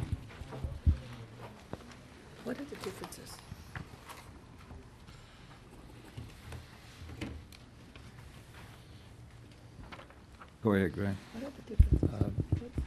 Over the last several months, we've been bringing various policies back to the board for their approval. It's been part of our strategic planning process to update all our major policies. And I believe from the finance department, this is the last one that we have for the board for their approval. We've had several what I call subcommittee meetings over the past several months trying to address all the issues that everybody has. So I've presented this, I think, on one or two other occasions, but I'm just here to answer any questions you may have or any concerns you may have over what we have in front of you. Yeah, we've met on at least 3 occasions, and I think we probably reached a point where we agree to disagree on one item. I had submitted a recommended policy, and my policy was pulled off the agenda, and this one was put in its place. So I'm going to ask the board to indulge me for a second and let me share with you what my concerns are with the current policy, and they're not that extensive.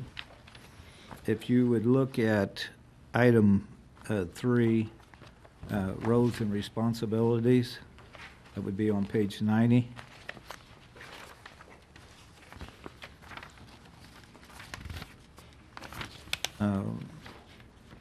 When Director Abate and I met with the group, we felt that the general manager could approve change orders of $200,000 or less, and change orders on a project were in aggregate or cumulative over that were over 200,000 will require board approval.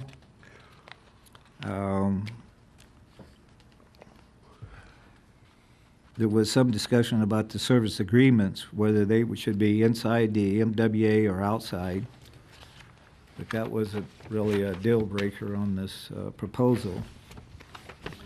But that was the one item that we'd submitted. Now there was an additional item that I had some concern with, and I've been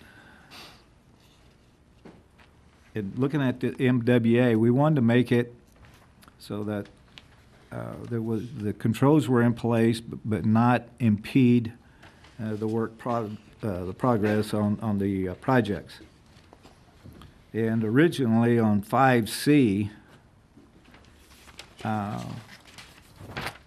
thought an MWA with a 10% contingency was sufficient. However, we do have spending authorization. That's on page 87. Oh.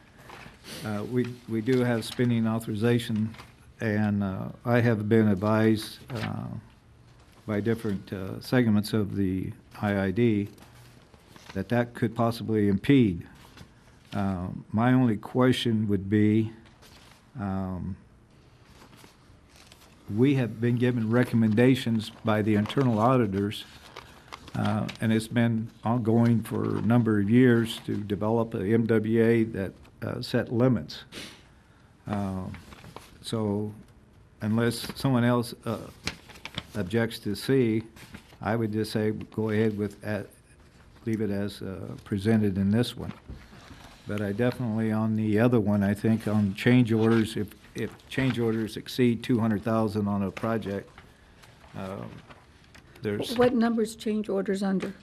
Okay, change orders is number 3B. The red one is still on the back. That would be the red portion that I hand you out there. It's a separate handout. Well, mine are not red, so it's, what number is it now? 5? 3B2. 3B2. I'm just of the opinion if we have accumulated change orders that goes over 200,000, there's a possibility that there's something wrong with the project, or the scope is starting to change, and the board needs to be aware of it. Are you maybe contemplating over what if the 200,000, or to say the change order is 250,000, but it's within the 10% contingency fund. I believe this is in addition to 10%. It's in addition to the 10%. Yeah. With that, President Hanks, I'd like to make a motion to approve the MWA with the changes submitted by President Hanks on Exhibit 1, number 3B. I'm not sure, does the public have a copy of the two considerations that are in front of us? Okay, good. No, well, I mean, they have. So that's the only What's one you in the want to agenda change, package? 3B? Is that the only 3B change? too. Yeah. Okay, wanna, Do President you Hanks? feel like that hampers you in any way, Mr. Brady? Well, I'd like to ask Broking or Mr. Campbell, who Well, deal with this. before we go there, President Hanks, I'd like to point out that the document that you submitted to us last week, all the changes that you requested. Right, this is the only one minus that's this left. one were there. It's just, Right. If you notice, there is, potentially a format change. And what we did was we put it back into the prescribed IID policy format. So that's why the numbering may not look like it was the way you had it before. Well, the main But yes, thing is, the one point of difference is that one particular item. I just want to make sure that the necessary controls are in place, but I don't want to impede the work. But I also want to address, Betty, you're here. I want to address the recommendations that you've been given to us in different internal audits. Does this address it?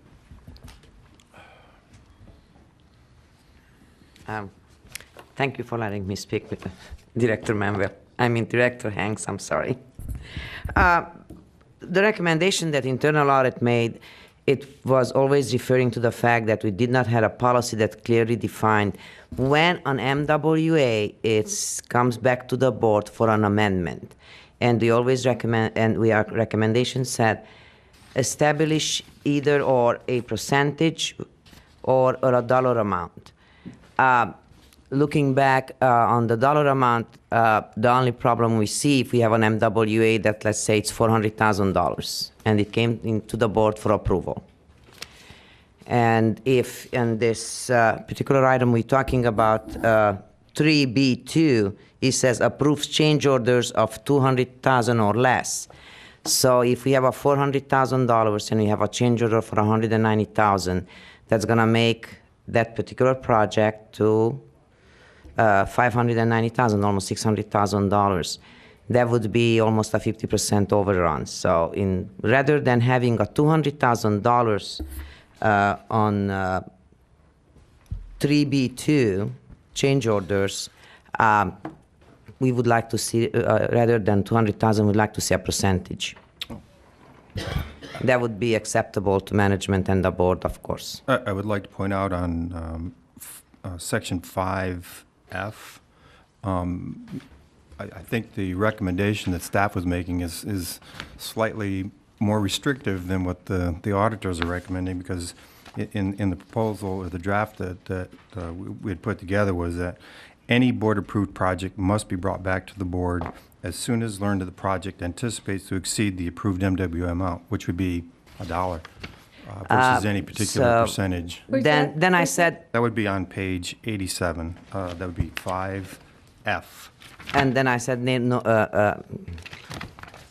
I said it before, that maybe it's a misunderstanding, because my understanding on roles and responsibilities on 3B2, my understanding is that any MWA goes over $200,000, I mean, up to $200,000, it can be approved by the general manager. How that works, I'm not understanding it, I'm sorry.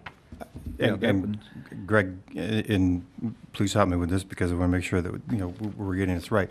The conversations that we had around that were, again, on a multi-million-dollar project like the All-American Canal. The issue is, as President Hanks pointed out, how do we enable the business to move forward without being extremely restrictive? That if there is a service agreement of $200,000 or a change order within the approved MWA on a multi-million-dollar project, that does every single amendment or change order need to come back to the board, which by policy would mean that there can be no work until that is approved. That potentially hinders the progress of that project, especially when we get, talk about, contracts and potentially delays and those types of things. The point that I think that Greg had worked to put in there was that those things need to be incorporated into the quarterly report, which that Greg had brought back to the board and showed a sample of that with the water department, that the board needs to see all changes to all MWAs to identify where they may be going in terms of the progress, and with the monthly and quarterly reports from the PMO office, that, obviously, I believe our intent was to make sure that we were putting those control pieces in there. The concern that I have is that if we restrict a change order of $200,000, and if it goes over the $200,000, yet in the total scope of the MWA, it doesn't really affect anything. Again, if we're monitoring the project from a PMO perspective, and we're tracking the costs and making sure that we are within the total scope of the project, that a change over $200,000 shouldn't require 2 meetings, information, and an action item from the board. I mean, clearly that is a board decision to make. To your point, if it is an MWA and it is under $200,000 and it goes over by the policies that is presented here, 5F, it's got to come back. Okay, if that's the case, and we're talking about on 3B2, and what you were talking about, and that's the case, then internal audit, it's in total agreement with that. Let's make sure when the policy goes out and staff is gonna look at it, they're not gonna have gonna misread it. That's other than that, I think everything that internal audit recommended is covered on the proposed policy. Okay, I got a question so I can get this straight. I seconded that motion. If, say a project's approved for $1 million and it's got a 10% contingency, and then it's going to go over that $1 million plus a 10% contingency, then it has to come back to this board to be voted on. But if it's if you got a change order within the $1 million or within the 10% contingency, as long as you're within budget, you shouldn't have to come back before the board. Is that correct? Actually, the contingency is included in the initial amount. So if the major work authorization is $1 million, included in that is the contingency already. So if, in fact, actual or projected costs are going to exceed that $1 million project by $1, it has to come back to the board. What we're suggesting, and is consistent with current practice, especially with what's happened for the All-American Canal, we can have a $1 million project, and we might have a service agreement that is $200,000 and needs to go to $400,000. As long as the total project costs are still below that $1 million total, it does not come back to the board. Now, what we've added in this last few months is a report that we're giving to the board that shows all the service agreements for all the major work authorizations, and the original and any amendments to it, so that you can see what changes have been made and what the projected total cost are forecast to be. Yeah. When you're talking about multi-million-dollar contracts, huge contracts, and if we do have to stop the project for a week to bring it back, the cost of that stoppage could be greater than the cost of the change order. So, those were the things that we were concerned with. I'd like to ask Mr. Steele's project management on particularly 5C. Is that within the range of what you would expect to keep the project going, or? One of the things you've got to do in this, if you're looking at putting controls in place, you got to be careful not to constrict the work. You don't want too light of controls. You don't want them so constrictive that the work stops.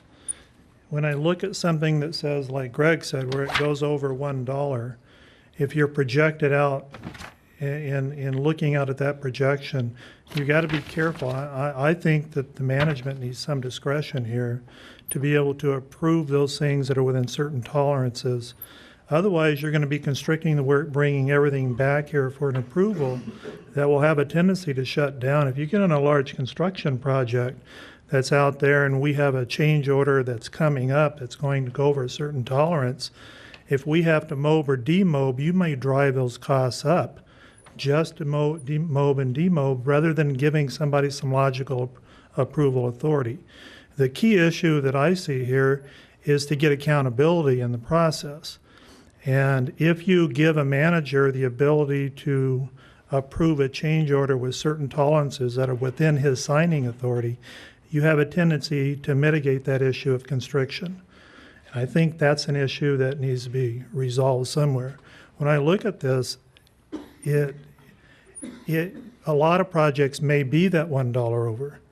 Are you going to want a list of projects where this board's handling approval after approval for $1 or $2 or $3? That doesn't make sense to me.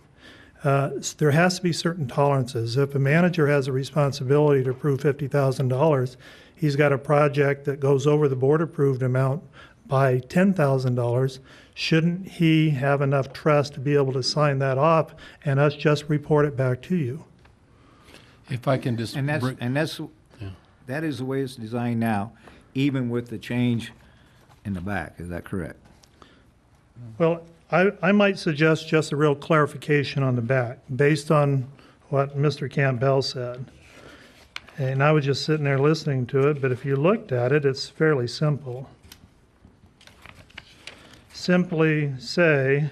Which page are you on? On page 90, I think. Okay. Under General Manager, B2, approves change orders of $200,000 or less. Change orders over $200,000 and part of an approved MWA that do not exceed the approved amount within the MWA will not require board approval. I think that clarifies that issue, so there's no misinterpretation of that. For example, if I could just bring up one issue, like you talk about the All-American Canal, we had a change order for a realignment that saved us a lot of money, especially on the desilting issue we had.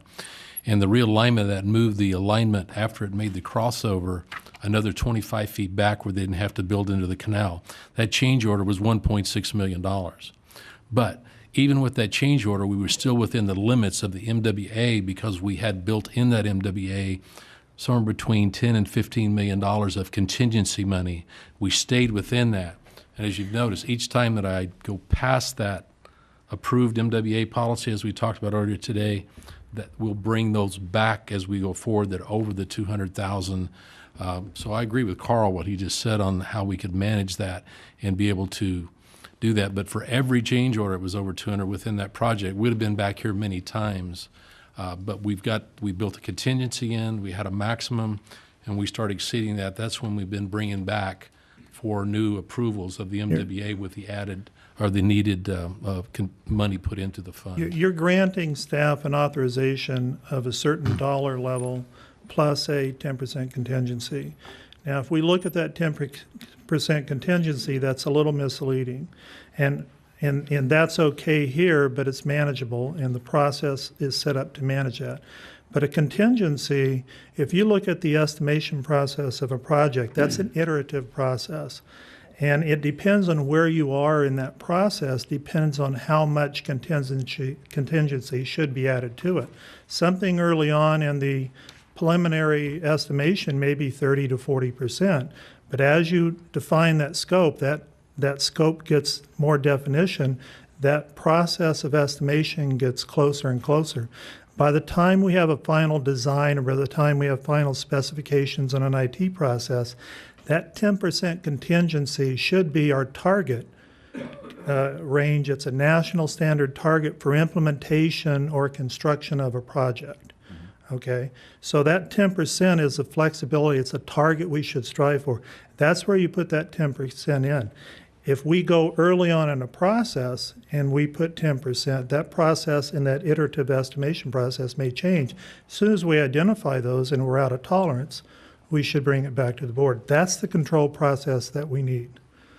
I just comment, but you are still going to continue to bring forward to the board as far as, there was an example by Mr. Campbell about, not Mr. Campbell, Mr. Broking, about if there was something was costing us $200,000, but now it's going to cost us $400,000, but it's still within the budget.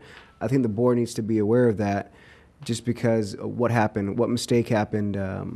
Did we order the wrong thing? Did we get the wrong company? Even though we don't have to approve it, I think we need to be on top of that. I think that's a key issue, is the communication of what's happening out there. You want the controls in place. I see this as getting the controls in place. I think the subcommittee's done a pretty good job in doing that. I have a caution on constriction of work. I think that's a key issue that I look at. How do you get that control so it doesn't constrict, that it facilitates? And I think that's the key issue. If it's chaos, then we're going to have all kinds of back project issues that's going to, again, constrict the workforce. If it's over constricted on the front side from controls, you're going to grind the work to a halt. You've got to find that balance in between where you facilitate the work and still have adequate controls in place. And as Mr. Campbell alluded to, we did go through, and I think there was probably between 20 and 30 changes in here, wasn't there?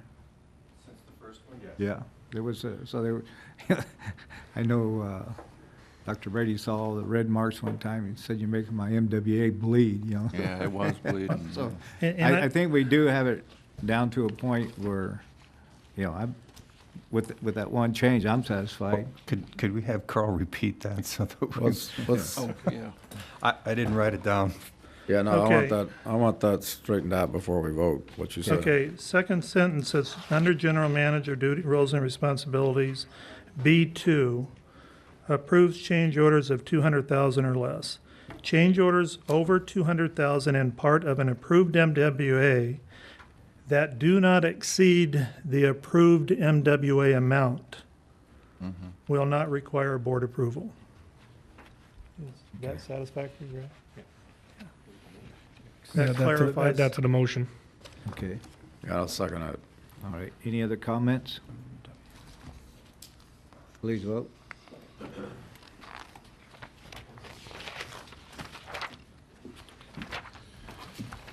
Okay, we'll move on to the next item. Review action on internal audits report, Shields substation and the New Jackson substation. This is internal audit. Francis, you doing the... Oh. Tom, are you going to introduce this? Yes, well, what we're going to be talking about here are two projects. They're both substations. They're both in La Quinta. One substation is the Shields substation, and the other is the New Jackson. Both of these projects came in over budget, one at $2.5 million, and the other one came in at $1.5 million. There were several problems in the audit that were shown, and we talked about this morning in closed session, and if there's any further questions that you have, or if you'd like to have the auditors go over these audit reports in detail here, then we can do that. I would just have them do their presentation, and Okay. we have a statement afterwards. All right. Francis? Francis will start out with the Shields substation, give you an overview of what took place, and then we'll go to the New Jackson by Craig. Good afternoon. On February 8th, 2005, the Board of Directors approved MWA P6257, the Shields substation project, with a total capital project budget of $6,983,000. The scope of work consisted of building a substation and getaways, one going north to Fred Warren Drive and south to Miles Avenue. The Shields substation was completed in 2007 without the completion of the getaways. The getaways were completed under the subsequent projects P6275, P6401, and P0876. The subsequent projects were independently approved by the board as separate new projects and not presented as amendments to the original Shield substation project. In Appendix D, page 101 of your agenda, we consider all the costs associated to the Shield substation and the 4 projects. Demonstrates the project's total cost of $8,548,000 with a variance of $1,564,000, a 22% cost overrun from the original approved MWA of February 2005. 2 major reasons for the cost overrun were engineering and construction costs. The property deed to the IID consisted of a large pit requiring additional cost to prepare the site for construction. Our report provides a high-level view of construction costs and time delays associated with the Shield substation project. We met with responsible personnel in the Energy Department to discuss this report and the recommendations outlined. The Energy Department has agreed and accepted the recommendations. Would you like me to go over those recommendations? Please. Okay. We recommend to obtain ownership of the land prior to preparing and presenting an MWA to the board for consideration and approval. Establish guidelines for capital investments in projects involving unsettled right-of-way issues. Establish a written process to transfer scope of work from one project to another existing project or new project. Establish a written project management process. And those are our recommendations which have been agreed to. Are there any questions? Thank you. Thank you.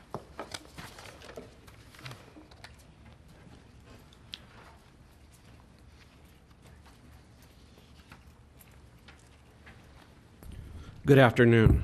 Good afternoon. We audited the New Jackson Substation project. This project, the MWA, was approved by this board on May 23rd, 2006. And at the point that we became involved in this audit, there was a total reported cost of $636,594. As we looked at this project, we started to add costs to it. The project was already reported 21% over budget. Let me note that even though it was 21% over budget, over $2 million, no notification had been made of the board. There had been nothing brought back to the board for further approval. Starting with $11,636,594 on the table on page 107. First of all, there was a legal settlement with Coachella Valley Christian Church. Irby crews working on behalf of the district pulled onto the church premises to do legitimate work for the district and caused some sort of damage to the church property. The district settled for $150,000. After some negotiations with Irby, they reluctantly paid $60,000 as a reimbursement to the district. These costs were not accounted for as project costs and are not capitalizable, as they will not provide ongoing benefits to this project for the estimated life. But we will record them in this report as a cost of the project. Next, there was an amendment to the land purchase agreement. In this amendment, the district agreed to provide residential utility connection fee credits at $1,750 per unit for a total of $332,914. Even though that has not been recorded as a cost of the project, we're going to record that here as an ultimate cost of the project. The next cost we will add, part of the amendment, $386,978. Of that, $145,000 has already been paid. There's 3 more phases that will have to be planned with Polo Estates, and then the rest of this agreement will be paid. Add to that $19,349 in overhead. In the next item, additional overhead is calculated. We calculated that the overhead allocated to this project through the normal processes in SAP was $57,495 understated. This was not due to overrides, adjustments, or other sorts of management-initiated accounting. I believe this is a problem in SAP that needs to be looked into to figure out why the overhead has not been properly charged. That will bring the total cost at this point to $12,523,330, or 26% over budget. Now we can add to that unallocated overhead as capitalized. This is overhead that has not been allocated in the normal course and is on the balance sheet being accounted for as capitalized and is added to, has been added to this project. $1.3 million, bringing the grand total for this project $13,872,172. We have a number of recommendations that have all been agreed to by Energy Department management. The first, record $241,978 obligated to be paid to Polo Estates in accounts payable and charge it to the project at this time. We see that has not happened yet, even though this report was approved by them some time ago, a month. So we'll be looking to see that it does take place in the coming weeks. Establish a reasonable cost estimate, a plan of action, and a timetable to complete the work associated with Phase 3 of Polo Estates Land Purchase Amendment. Record the cost estimate in R3 as a committed cost. Phase 3. Complete the installation of landscape, irrigation, equestrian trail, and fence along Avenue 50 and Jackson Street frontage areas. Such work is to be authorized to proceed by the district. Phase 3's financial impact to this project is not stated in the amendment. Number 3, present the Energy Department's plans for the implementation of that recommendation, number 2, to the district's Board of Directors as information for consideration and possible approval. And the final recommendation, present the Energy Department's plans for decommissioning and possible disposal of the old Jackson substation, which is right across the street, to the Board of Directors as information for consideration and possible approval. Are there any questions? No questions. Thank you. Do we have a motion to accept? Move to accept. Second. Is that for both reports, both audit reports? Yeah, both of them. I have a statement to read before we vote on this. I feel confident that I can speak for the board when I say that the findings on these 2 substations presented by the internal auditors are frankly disturbing of great concern to this board. I understand that a more detailed probe of these findings is in the works and will be coming forward in the next several weeks. If it pleases the board, I would ask the general manager to review this more detailed study with Mr. Adijan and Mr. Colt and to bring it back to the board so that we can understand not only how this happened and who was responsible, but why and how to prevent its reoccurrence. And if I might, Mr. President, probably the only good thing we can say about this whole mess is that the internal auditors did uncover this, bring it forward, self-report it to the board and to the public. But I'm looking forward to working with Mr. Ajan and Dr. Koch on bringing back that much more in-depth study so that we can really not depart from good business practice in the future. This is certainly a lesson for everyone. Okay. Please vote. Okay, we're going to take a couple-minute break.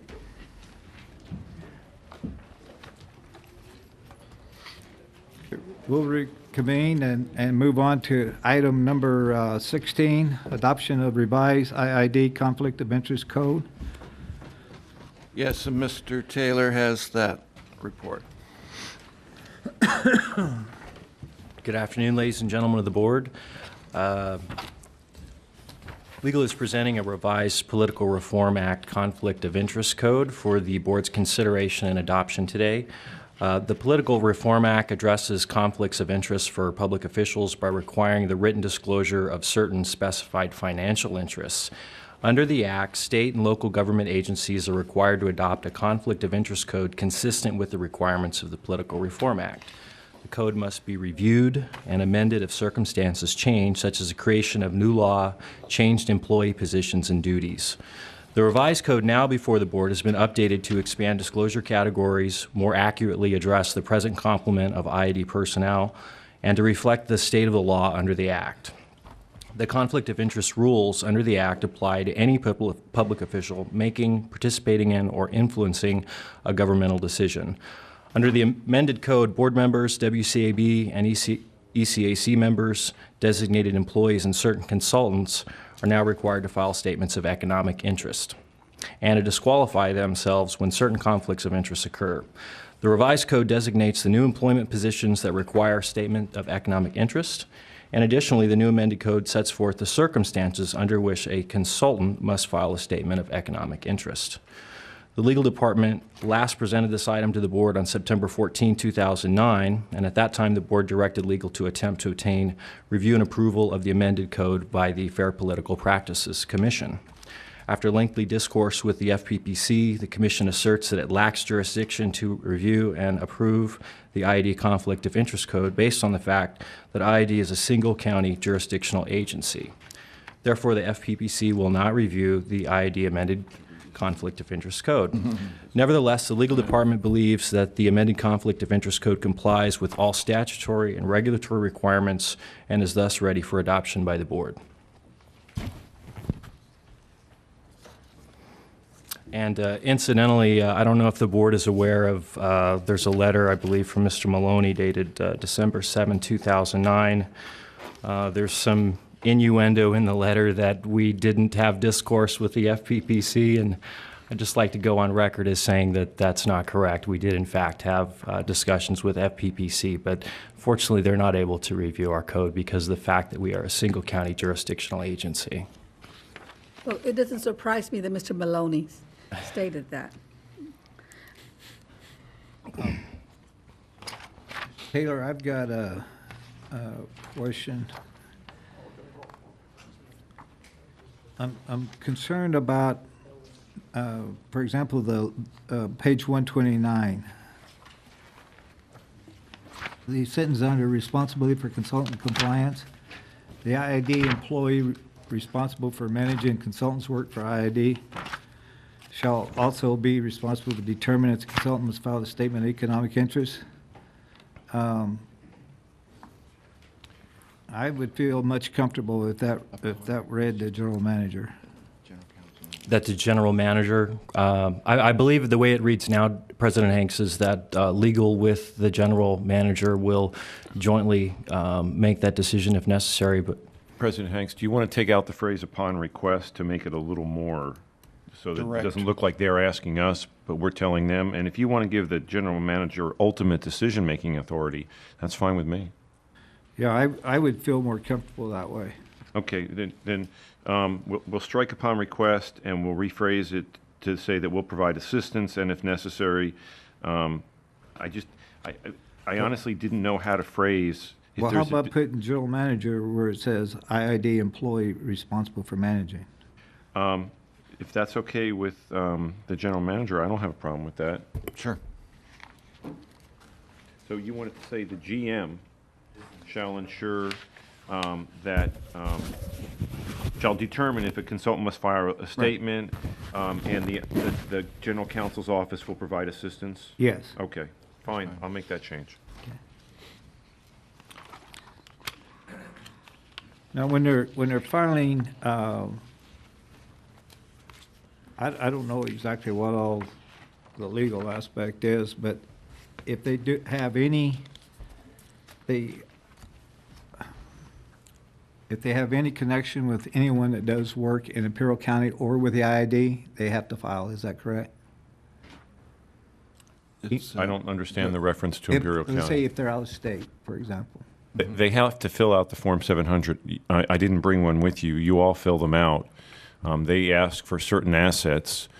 Some are within Imperial County, some are outside of Imperial County. It depends if it's real estate. You filled out those Form 700s. They would fill out the identical FPPC form to the extent that whatever's required in there. Okay. And the last time this came back, per your request, we did include a copy of that form, but I was out of town and Mr. Taylor did this one, and I don't think I asked him to put a copy of the Form 700 in there. Yeah, it'd be nice to have the exhibit as part of the. Well, the problem with that is that form changes. But it was part of the package the last time it came to the board. I wasn't here, and I apologize. It's on the FPPC website. We have copies of them. I know the board's familiar with them because you fill them out every year. And they will issue a new one for 2010. I noticed we had 3 different record keepers.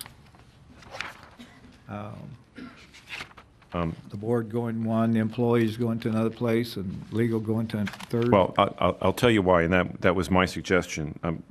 You have 2 different record keepers now. You have the general manager's office maintains copies of the board, and they're also provided to the county because elected official Form 700s are on file with the county. However, the human resources now maintains copies for employees. That's already the way it's done. And it made sense for me to maintain copies of all the attorneys. I could provide them, collect them to anybody you wish. I just thought it made more sense. To the extent that you're having consultants, they could go wherever you want them to go of those 3. So we have HR who has the lion's share of the forms. There's probably about 35 to 50 reporting entities now. HR has all those now. The only ones that the general manager keeps are for the 5 board members. So I thought it made sense, since they have the most, for them to get more. But if the board wants to change that, I don't care who maintains them. I just want to make sure that the forms are filled out and on file. Yeah, I just. If you have a suggestion for a way to do that better, Director Hanks, just let me know.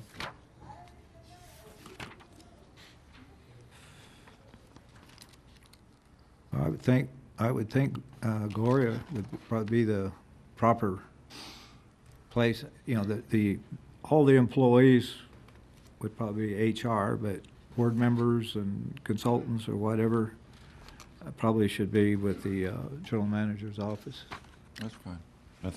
If that's what the board wants, and I'm sure Gloria's thrilled Gloria, to hear that. she's excited. That's my only comments. Anyone else?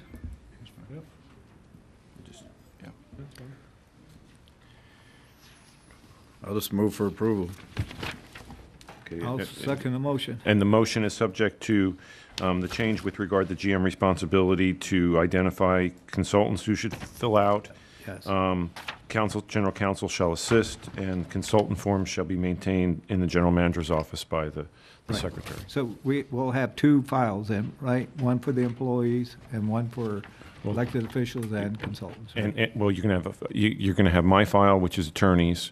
You're going to have HR maintaining the employees, and you're going to have the general manager's office maintaining directors and apparently consultants. Okay. Yes, sir. All right.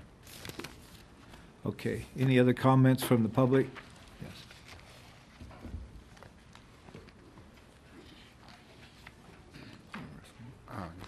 Again, I don't like to be up here this often. I have a question for Mr. Garber or 2. One on page 122 and 121, it says 12 months prior. Is that a statutory construction it says the family immediately within 12 months prior to the date. That's how far back you look on. Can you tell me what you're referring to? Okay, I think it's the same thing in both. It would be like 9C in the bottom or 9.5 in the initial paragraph. Yeah. This is a restatement of a portion of the Political Reform Act that talks about. Okay, so it's part of the statute. Right. This is a restatement of a portion of the statute. Okay, that was the first question. The second. Actually, I'm sorry, I misstated. It's a restatement of a portion of the California Code of Administrative Regs. It's on the bottom. Thank you. Then I have a hypothetical for you, and I would wonder how you would treat it. Let's say you're an attorney that works for a 1,200 member law firm, and and your partner. So you're working for the IID, and one of your associates is working for a water buyer in San Diego, in Otay Mesa, and they get a benefit from Baldwin Company. Baldwin Company, get a benefit from the transfer. Is that, and so your share of their fee might be $480, which is under the $500 as a partner.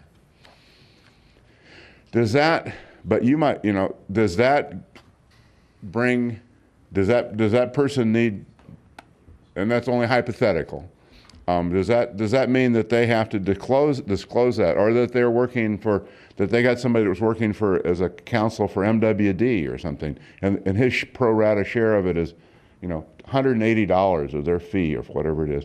Does that mean that they don't have to disclose that they're working for that, or do they? It's a retail. I'm so surprised. It sounds like something I've heard in Mr. Versick raised in the lawsuit. I didn't understand when he raised it then, and frankly, I don't understand it when you're raising it now, sir. Okay, this is the way I look at it. He's been up there all month. I've been up there all month, but this isn't something I've heard him raise. But if you work for a law firm, they cut you the check. Like if you're working for IID, you get a check from IID. If I work for Deloitte Touche or somebody, that's not a law firm, but they're accountants, they get a check from Deloitte Touche. Doesn't matter who they work for. Deloitte Touche collects the money. So if you're disclosing who you work for, what your conflicts are, you have no conflict because you've gotten your check from just one entity, your $500 of reporting. So I'm wondering how that is covered. I'm just questioning how do you cover the disclosure of the potential conflicts? Because we want to have it all open so we don't have a problem, right? That's not what this law is about. I really don't understand your question, honestly. And the point is, this law is about disclosing what the law requires you to disclose. We have conflicts every day. You have a conflict when you try to decide what to eat for breakfast, whether you want to have ham or eggs or both. There's lots of conflicts. It's not supposed to be everybody has a conflict. There are certain types of conflicts. There are conflicts that are financial conflicts that in the eyes of the law would cause you to somehow not be able to make decisions that are in the best interests of the master that you're serving. And those are identified under the law. And what you're telling me really doesn't fit with any this law, and I really don't know the answer. Okay, then let me ask you another hypothetical. Let's say that in 1990, you work for Western Farms, or U.S. Filter, and they gave you a warrant for no money as a consideration for helping them work on something. And it has no value unless a water transfer goes through. And then so you're working, and you don't have to disclose it. It doesn't have any value. But you're working for the IID, and then all of a sudden the water transfer is confirmed, and water comes through, and then all of a sudden your warrants are worth $250,000.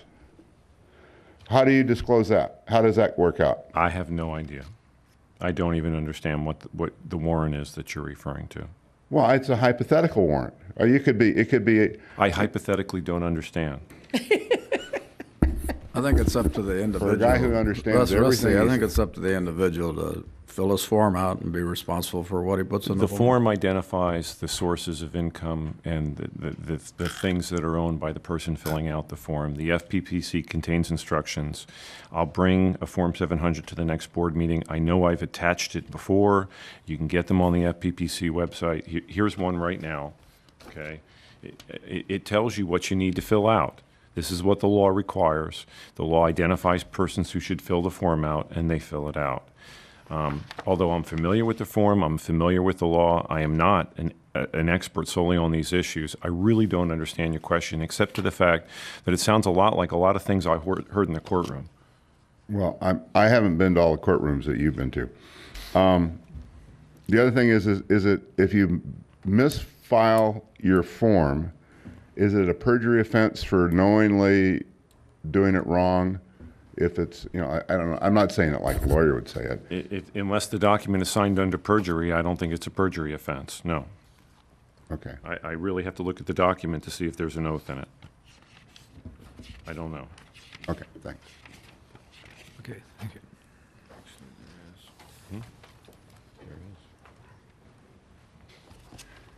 Mike Morgan, Brawley. I'll dispense with the hypotheticals and put it in real life. Recently, in a deposition on a fraud case against David Osias, Jeffrey Garber finally gave us some sort of letter when David went to work for the IID in 1996. In the letter, he retained the rights to work for Western Farms. Now, I tell you that if that would have been public information from 96, 97, 98, all the way through to last month, there would be a change on the fair political practices moves and the ethics that the IID is establishing. Jeff is probably right. There's probably a set of laws you're trying to follow, but there's a moral spirit that you want to follow. I sat here at your ethics training.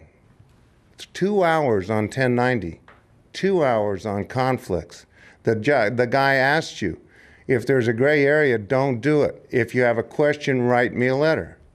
I'm requesting you to write a letter to ask questions like this. It's now in the record, David Osias retained the rights to work for Western Farms. Rusty's he's talking about hypotheticals. There are U.S. filter warrants issued in 97, predicated on the warrant holder having a successful water transfer. They were 1 penny to redeem for $50.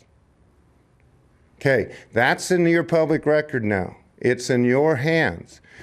I met with Dr. Brady in an airport a while back. I said I'd looked at Dr. Eckhart's 700 forms, the prescribed form. There's nothing in it.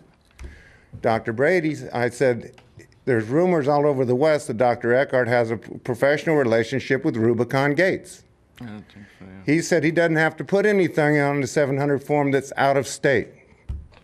So just to get it down to a level, if Dr. Eckhart owned Rubicon Gates in Yuma, Arizona, and wrote him a contract and requested you guys to buy $100 million worth of Rubicon Gates, which is where he was a year ago, he wouldn't have to put it on his form. That's incorrect. Anyway, so if you go do 700 forms, there were people there. Mr. Brokering was there. Ronnie Limegrew was there when I asked the question. Because if you look at Dr. Eckhart's 700 form, there's nothing on it. Very, very little on it. Have someone in your staff who's responsible for holding that form ask you why there's nothing on it. He gets a big contract from you. He hasn't lost it all. He has something going on someplace. So anyway, Stella, you're right.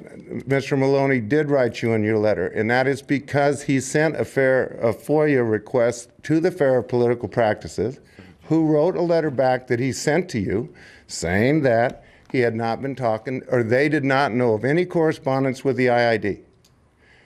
Joint being a singular agency or an agency doing business in 2 counties. Ask yourself. Now you're doing, a little bit later, something with SCAPA. How wide is your range going to be? A singular agency, do it the way Vance or somebody here designs the law? Or are you going to go back to the trainer who gave you your ethics training and ask him some questions? If you don't go back there, then I suspect you should cancel his services and get a new trainer that gives you the answers Mr. Garber wants you to have.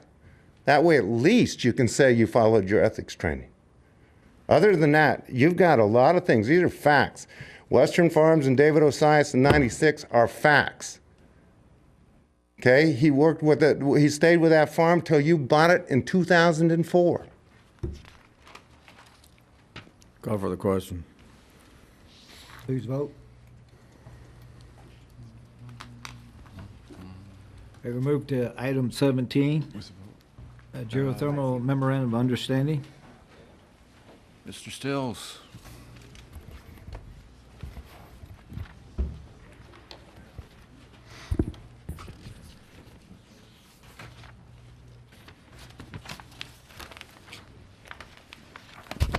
Do you have your form? Yeah. I don't have anything, so.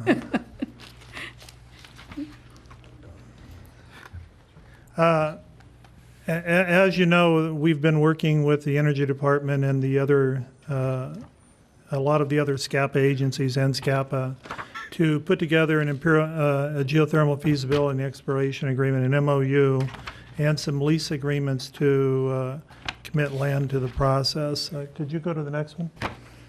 The Memorandum of Understanding is an agreement between the multiple participants to proportionally share the cost to determine the feasibility for the exploration and possible future development of geothermal resources in Imperial County.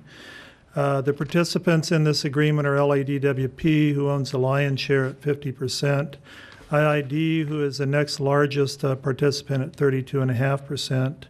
The city of Burbank, Glendale, Colton, and Pasadena make up 17.5% of the agreement. Now, in the agreement, we have in there something that is called a due diligence clause. And that due diligence clause is a way to mitigate the risk that we find associated with the potential drilling options of this. We're looking to perform this function and look for all the different ways of structuring this project that might be viable for us to mitigate the risk associated with the project and the exploration portion of it. In the due diligence portion, we've designated a team made up of multiple agency members in the team to look at the evaluation of the tax financing and other economic advantages of either doing it public, and us going out and drilling, or enter into a public-private relationship for renewable project development and ownership.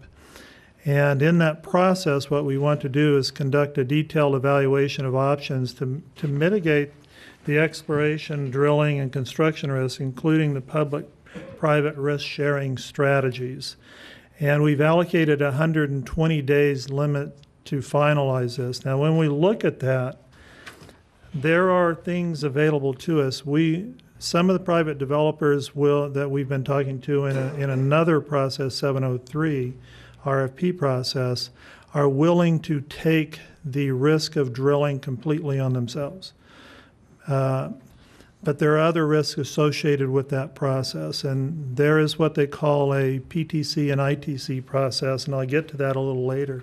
But there's other risks that we need to get to and look at that.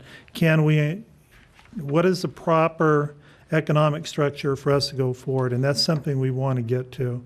Now, one of the differences in what we presented to you before on information and what we have now, there are two differences. One is a LADWP requirement to use their procurement code set aside by their, since they're the largest participant in this, by their board. And the other one is something that we found, since they were amending the MOU, we found an ambiguous portion of the MOU that we thought needed clarification. And in the due diligence process, part of the process is to find an independent consultant. We will summarize our work on the 703 process and make that available to an independent consultant. LA is doing some work on their own to look at the tax structures and make that available. We're asking an independent consultant that's independent of all the agencies to recommend what is the proper structure for us to proceed under that gives us the most economically advantageous model and mitigates the risk issues.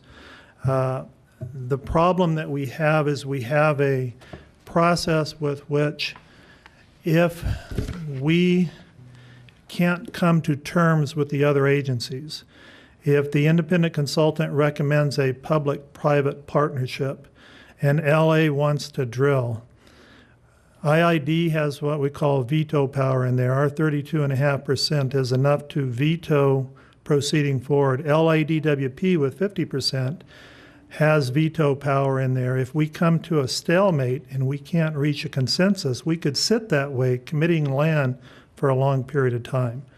We didn't want to get to that point, so we put a 1-year sunset clause on that. After a year, if we can't come to consensus, the leases that we enter into will terminate, the MOU will terminate, and we'll go our own way and they go their own way. That way it's not ambiguous, and the incentive then is we may go out and do something with our own land without the other agencies. Okay, so we felt that that was important to get in there. The scope is for the feasibility. It's not approvals of a 50 megawatt plant. It's approvals of exploration to see if we can find the resources for a 50 megawatt plant only. So you're only approving the exploration portion or the due diligence to see if we enter into a public-private partnership. But it's not for the dollar approval for the plant. And a projected in-service date, if we were to build it ourselves, is February 2014. And the phase 1 portion of it has an off-ramp review, an evaluation of the initial project after the completion of the project, if we build it, to see, are we satisfied with the other agencies as partners in this process? Do we want to proceed with them through the next 150 megawatts, or do we want to withdraw? So if we look at this and we enter into this agreement and then we decide to proceed, if we find the resources and we build a 50 megawatt plant, we have an off-ramp in this process. We're not locked into a commitment up to 200 megawatts. However, if we don't exercise that due diligence process, and I'll get to that, the land will still be committed for exploration, and it's something that we'll talk about in a little bit. But there's no commitment to proceed with phase 2, and the current approval, again, is for the exploration only. Phase 2 of this MOU is at each participant's discretion, and it is for locating resources up to 150 megawatts, and projected in-service date would be somewhere between 2014 and 2019, with no additional land commitments. Next page. The contracted area, IID and LADWP are both putting property in this project. IID lands are approximately 2,280 acres.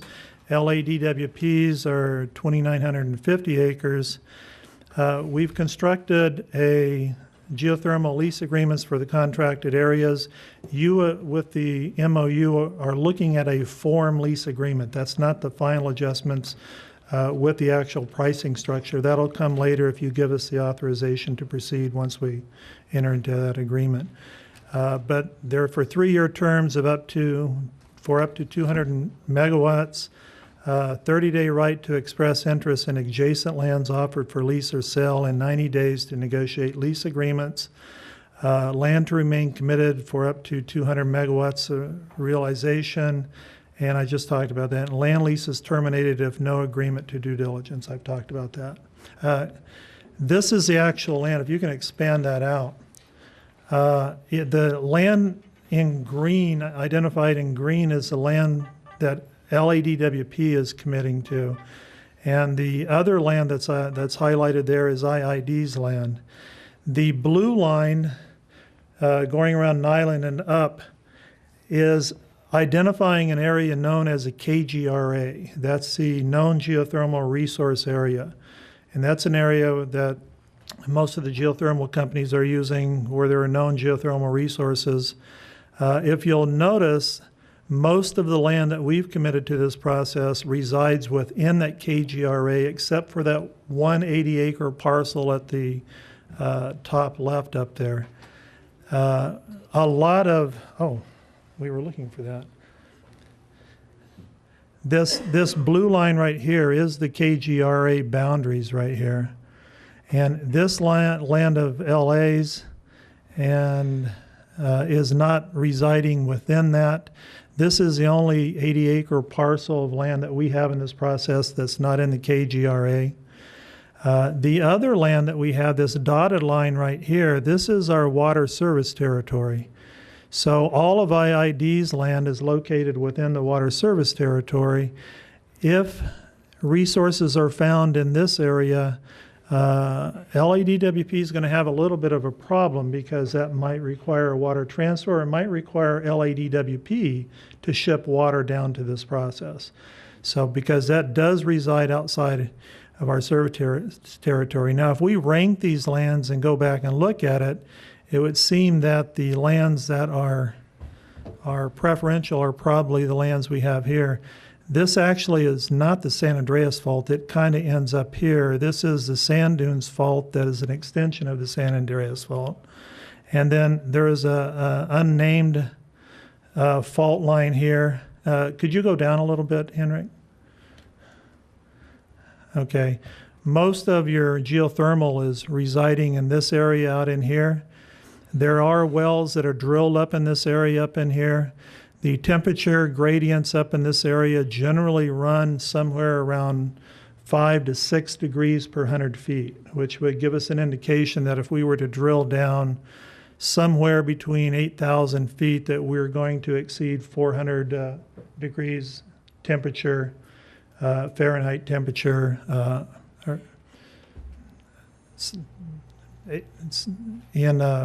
for temperature, and that's sufficient enough to run a flash plant. Okay, but you never know. I mean, just because we see that temperature lines that I don't show them here, but if you look at other maps, they show where those temperatures are. Now, this area right here, there's a lot of mud pots in that area out there, but this is a known CO2 area right here.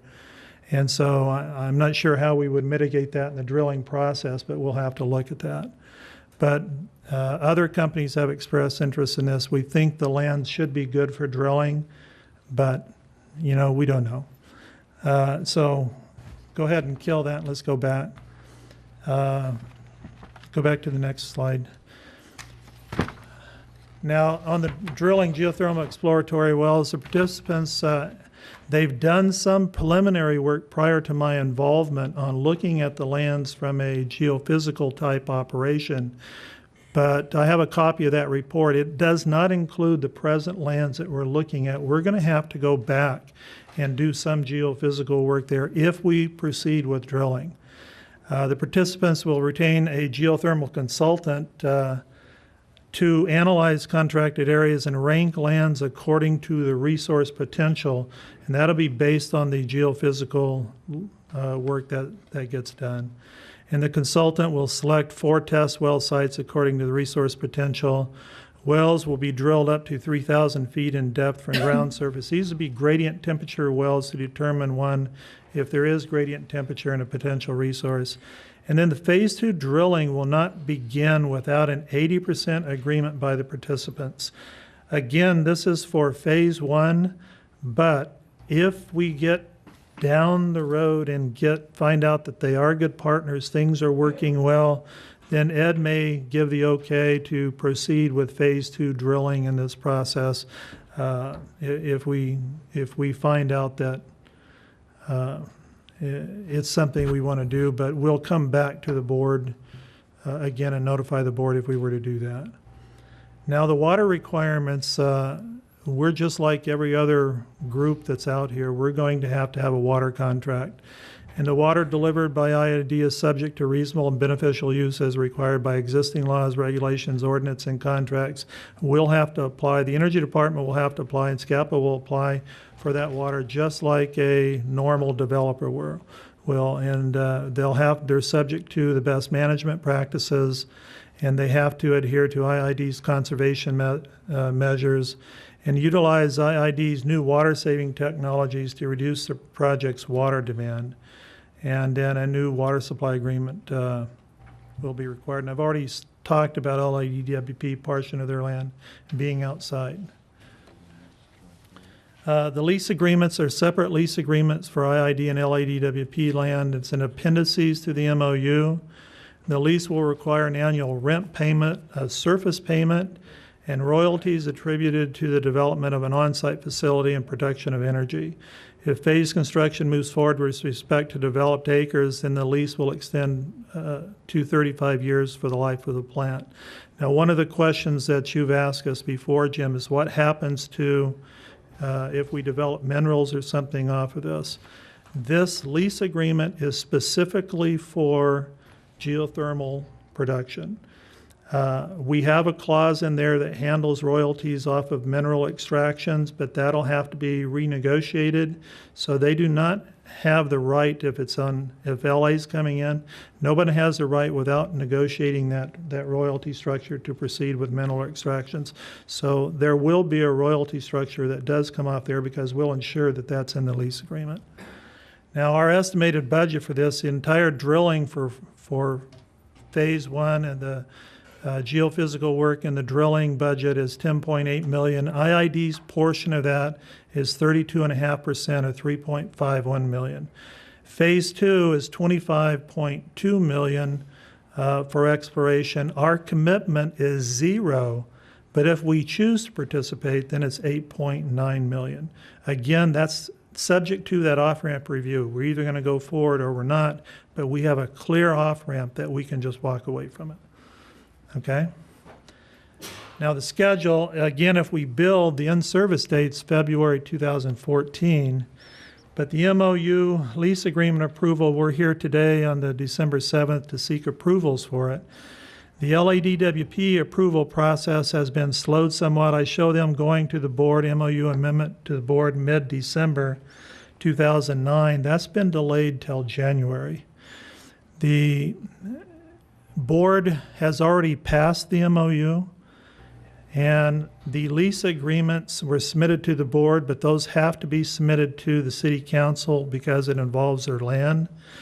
The city council did not approve the lease agreement portion because the board put a provision in there that we should use their purchasing policies, which has a lot of social policies in there, right of women to bid on the process. Nothing wrong with that. Well, so that's part of the requirements of their board, and that until they get this MOU reapproved, the amendment approved, the board won't approve the leases, but the board also won't approve the leases because LA pays for the renewable expansion out of their ECA, and their ECA has a cap at 4 cents. Well, they're working out a deal because of new renewable requirements to move that cap up to 5 cents, and they were supposed to put it in their December agenda, but it's going to January. So in January, we're hoping they'll approve the budgets for this, and then the MOU amendment will be in place, and they'll approve this process. The other SCAP agencies, Burbank and Pasadena, have already approved it, and then the rest of them were scheduled to have approvals by the end of November, so I haven't talked with them yet. We have a conference call on Wednesday, and I'll get an update. Could you hit that schedule, Risk? There's an issue we need to talk about. This is a high-level schedule that we've been looking at. If you notice go to the right on it, Henrik, if you can. No, yeah, there you go. If you notice the line 17, you'll see the portion in there for the due diligence process. Now, that due diligence process is going to take some time. Again, that's a 120-day process. Now, underneath that due diligence, there's two options. One is if we drill and build ourselves. Now, go down to the bottom, Henrik. No, not that far. Go back up. Okay, the other process is if the consultant recommends a public-private partnership. Now, in that public-private partnership, after the due diligence process, there's a lot of things that probably need to happen. I mean, we have to draft an RFP, issue the RFP, give them time to read it, give them time to respond to it, evaluate it, enter into some type of contract, and then you've got, on average, what we're seeing is about a 44-month process for them to start up a plant, explore, get their permitting in place, and build a plant. Now, go to the right a little bit if you would. because that brings up an issue. If you'll look up on the line that says at the top on the timeline, it says 2014. In this process, we have a schedule risk, and it's a pretty good-sized risk. On the due diligence public-private, we're looking at finishing in mid-2014 timeframe. The public-private partnership has a benefit if we can capture that benefit that's called a ITC, an investment tax credit, or a production tax credit. And in a present value amount, is $21 on the production tax credit per megawatt.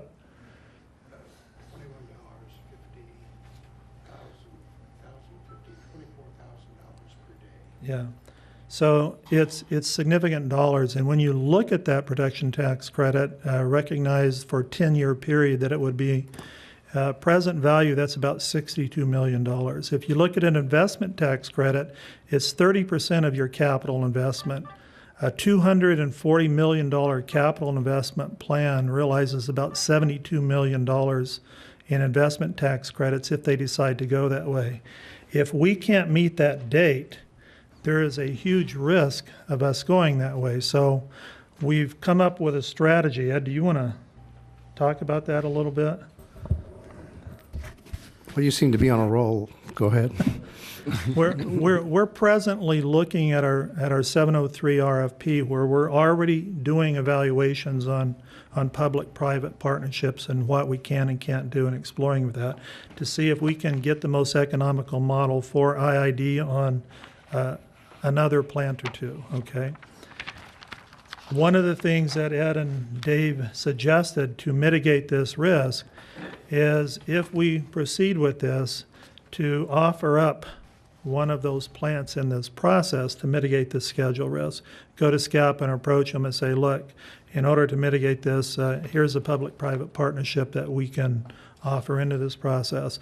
It's a way to realize the tax investment, or the production tax investment credit, and still be able to maybe choose the most economic model that actually mitigates the drilling risk for us. But it's an issue that we have to deal with. Okay.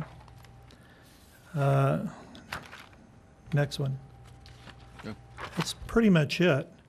Are there any questions on this? No, again, like I've asked Mr. A, if you recommend this MOU, and I know that in the beginning, when you first came to work at the district, it was the first time you got to saw this proposed MOU, and you had a lot of concerns. And it's been restructured. And I want to ask you, do you recommend this particular MOU? Because if you do, I will vote for it.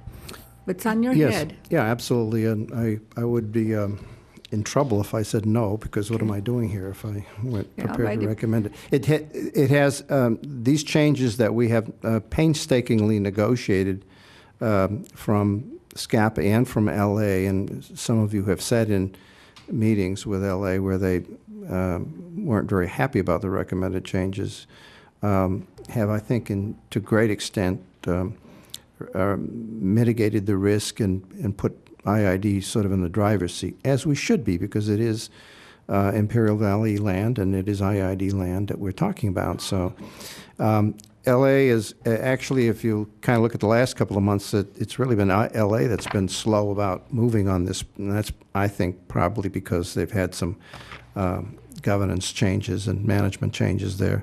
So, but they still remain strong on it.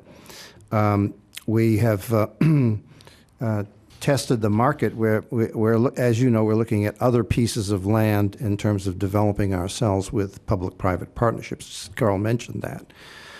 We have been negotiating with and narrowed down our public-private partners, and I think the key on whether we can perhaps get them interested in this parcel and make that SCAPA project as part of our negotiations with them will be whether they like this land, and I think they will.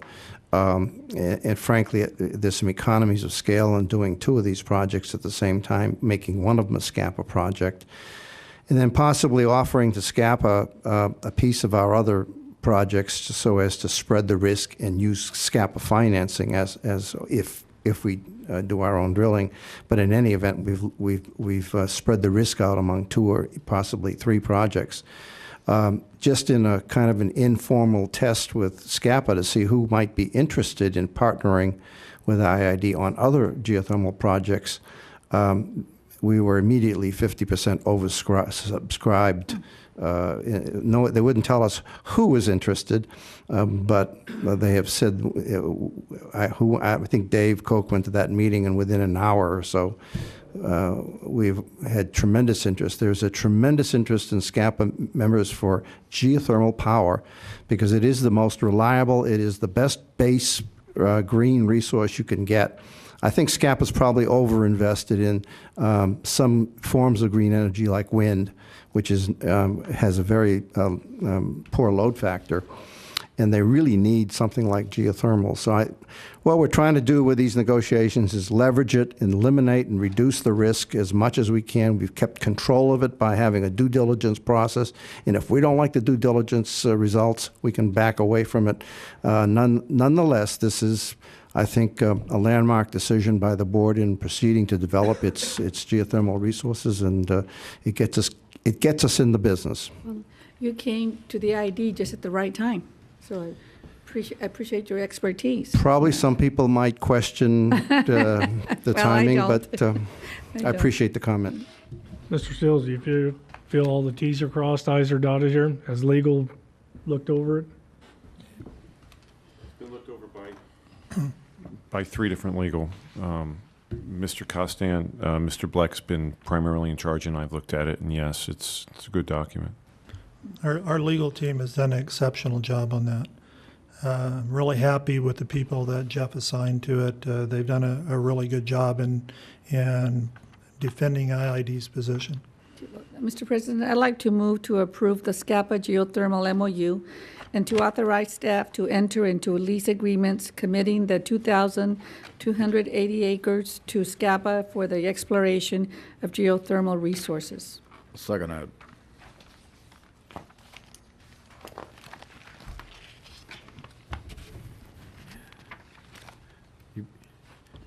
Give you guys credit. You moved that agreement a long ways from where it was at.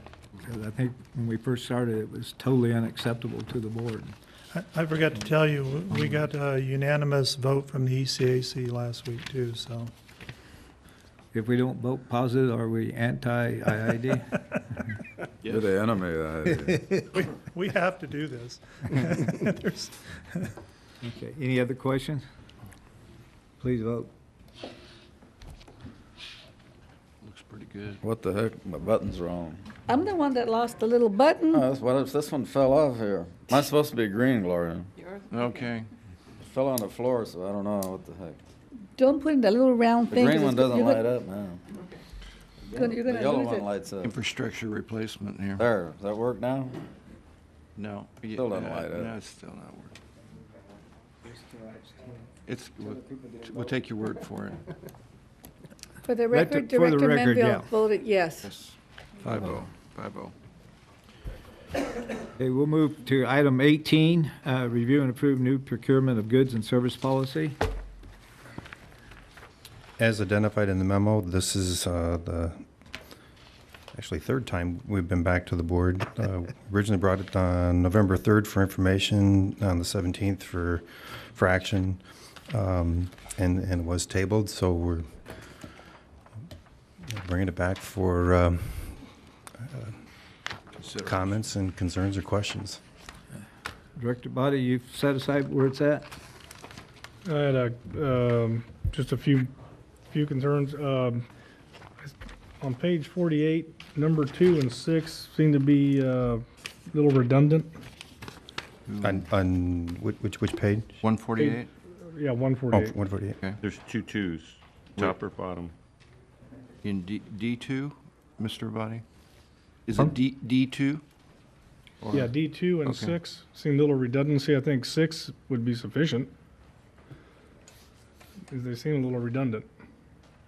Are you talking about D or C? Well, the one at No, the top it's of the C. page. It's C, and it's not D. Oh, up at the top, okay. think they're a little bit different.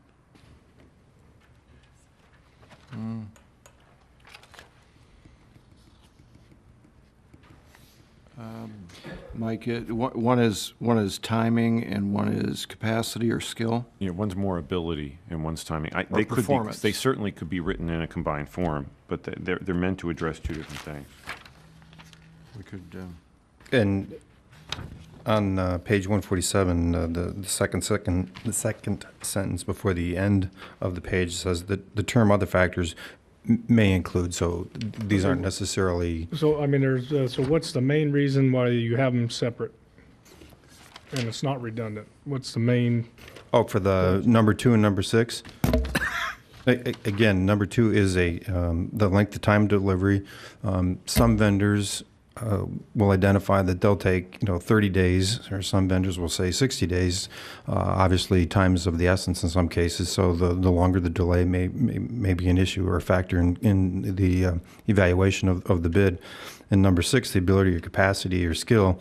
I guess that's the difference between, if you're going to have open heart surgery, do you want the person with 10 years of experience or the person with 1 year of experience? So it's. You don't think ability and as required wouldn't cover that? Well, again, in terms of deliverables, how long will it take, like a manufacturer, to put together something and get it to us? I guess that could be a function of their skill, but again, these are opportunities for us to improve what we've been doing with our purchasing evaluations to make sure that we have specific measurable criteria by which we make those decisions versus some of the items that we've been using in the past. All right, my other concern and one I'd like to remove is I don't know why number 4 is in there. Because Also on C4, because unless somebody on the panel dated this person or personally know this person, how could you ever judge that on anything on number 4? So I'd like number 4 taken out. I think 6 and 2 would be more than enough. We were concerned about dating, weren't we, Mike? Personally, no, but Okay. it certainly is the pleasure of the board. The purpose for that one and the thought behind that one is it's consistent with other policies that I've been involved with, and that there are ways to do evaluations of vendors through industry standard activities, that there usually is a body of knowledge or an industry group that does watchdog activities and will rank certain vendors certain ways. And one of the things that they can look at is their integrity, their reputation. That, again, if it's, when we solicit for a bid, we're going to get, potentially, a couple to many vendors responding to the bid. Now, some of them we may never have heard of. The challenge, I think, for us would be how can we validate, what kind of reputation they have and what's the ability for them to meet and deliver. Don't you think 2 and 6 would do that? Because what I'm trying to get at is, unless somebody on the panel sitting there, and then the question that I see is personal preference. I like to have that not to be Agreed. in anybody's mind. That's why I'd like to have number 4 taken out. Shouldn't be a problem, Well, who you guys went through this thing, right? No, we were going to have a meeting Wednesday, and he had something else going on, and we never got back together. Friday wasn't on. How many meetings have you had on going over this thing? On the purchasing policy itself, we've had the document presented, but to say that we specifically went through it, nowhere near the magnitude that we did with the MWA policy. What if you add to the number 4 the professional character? Because what you're trying to say is I don't want personal biases, but I think what Mike's talking about is some of these entities, there are sources of information concerning their past performance that we don't want them to say you shouldn't be able to conclude. Also, if we've had a bad experience here at the district, that could be a problem too. Well, that's where I see the word in number 2, perform. So that definitely covers it. And I see 6, their capacity and their ability. you would definitely be able to tell if they could perform under there. I mean, character, I'm not sure how anybody on the panel could be independent or not, if that was one of the requirements of the panel, is a judge of character or something.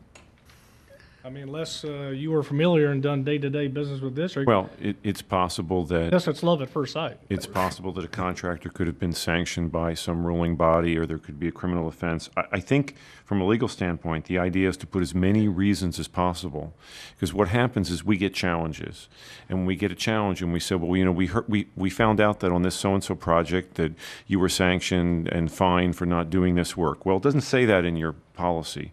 So there's an attempt to say the same thing as clearly in as many different ways as possible, because every time we get a legal challenge or every time we get a bid challenge, then they go back and they look at it. I think that's the only purpose. I don't think the purpose is to try to, but I mean, that being said. Mr. Garber, it seems to me like you just kind of opened the door up to those challenges with this in there. If this is the basis for, I mean, for example, if you guys are getting the level of nitpicking. If you want to take it out, I don't have a problem with it. I know what the intent is. The intent is trying to be as inclusive as possible and cover all your bases, because later on, I mean, because I've dealt with a lot of these bid challenges where they come back and they're always, well, why did you consider that? Why did you consider this? And so I think that's what the attempt was. But if you want to take it out, Well, clearly, you know, to Mr. Gerber's point, the intent was how do we put as many restrictive things in, but I certainly can appreciate that given recent past experiences, how do you remove that piece that you're talking about, which is that personal preference that may be there, and if there's concern that, you know, that allows a person to unduly influence the choice, then we shouldn't have it. One, that's, why don't we take it out and then It's an see issue. what SOP or what process comes out of it, with it out of it. And if you think, bring it to the board to see the scorecard. If you think it hinders you or doesn't allow you to get them, because what we want is the best bang for the buck with the best person and quality. Exactly. Okay, that's the end of the deal. How much is this thing different from what you did have? This is a document that's been in process for probably going on 2 years. So the original document we have, which is the board why resolution. don't we just table it until we get it right and then bring it back then? I'll second that motion. Whichever. You're close. I believe we are. Close. I mean, again, this Most is of the this. stuff, I just say, our Wednesdays, we just couldn't get together. But Yeah, we did have something, but we just didn't make it. Cool. You guys can think check there's each a- other's integrity and character out. Why don't we, Mike, I'll go to Vegas, I'll be here. when can you get together with him, Director? Well, we'll about have- it? Well, I we wasn't can- planning to go to Vegas, so I'll be here. We can I check know he was wanting to calendars. get this taken care of, and you couldn't hook up with him. Wednesday, we're gonna do it, and we had time at 8 in the morning, and I think there's a Happened, we just must have misconnection crossed on where my office location is. I know where it's at. All right, you guys take Well, care of that well, on Wednesday, huh? Well, this Wednesday I'm actually doing the Leadership Academy. It's my turn to speak. But the next You Wednesday. better No, get it's a week from Wednesday. No, that's the. No, he's speaking. Oh, you're the program for that Wednesday. I'm the program on Yeah, Wednesday. okay. But once you get with Director Abadi. We can check calendars and we can make sure we get that scheduled. Okay. All right, we'll move on to 19. We got a vote. Please vote. Oh, Table. It's table. You have to vote to table it. Oh. It's been tabled. No oh, discussion. man, too late. Director Hanks, I'm sorry. Can I just make a couple comments? Please? I waited until 4:30. It's been tabled. Jeff, It's been tabled. No comment. Director Hanks, may I make a few comments? Well, I've been fighting that battle, and now you ask me to change my own. I will be 2 minutes, and I promise. I just want to make sure that they are He included wouldn't let in me the talk last time a discussion. vote went by. shut me down. Go talk to her in the I was hallway. standing here. I was standing here when you guys voted. May I please just make a few comments, please? And they will be very brief. Integrity's on the line, because next time you table something, I'm going to keep on talking. I'm warning you. You do anyway. Yeah. No, but I will. Jeff Carter. She was standing. Actually, you know what? May I make some comments on the next issue in the style of Tony Ramos right now? Could I do that? Well, You know, Oh, how about that? Thank you. yeah. can't make it on when we get to 20? I want to go home. I really do. Just very briefly, may I? Well, are you talking about item 19? You can't talk about item 19. Go talk to Mike in the hallway. We're going to 19 right now, bro. Sorry. How's that? Good, 'cause I'll hold you to the highest In the standard. Imperial Okay. Valley. Character, I stand at character. There. Let's move to item 20, adoption of resolution for reimbursement of expenditures. Mr. Broking. We're not doing 19? Oh, That I'm was- sorry, they 19. tabled it. Oh, 19. Oh, that's 19.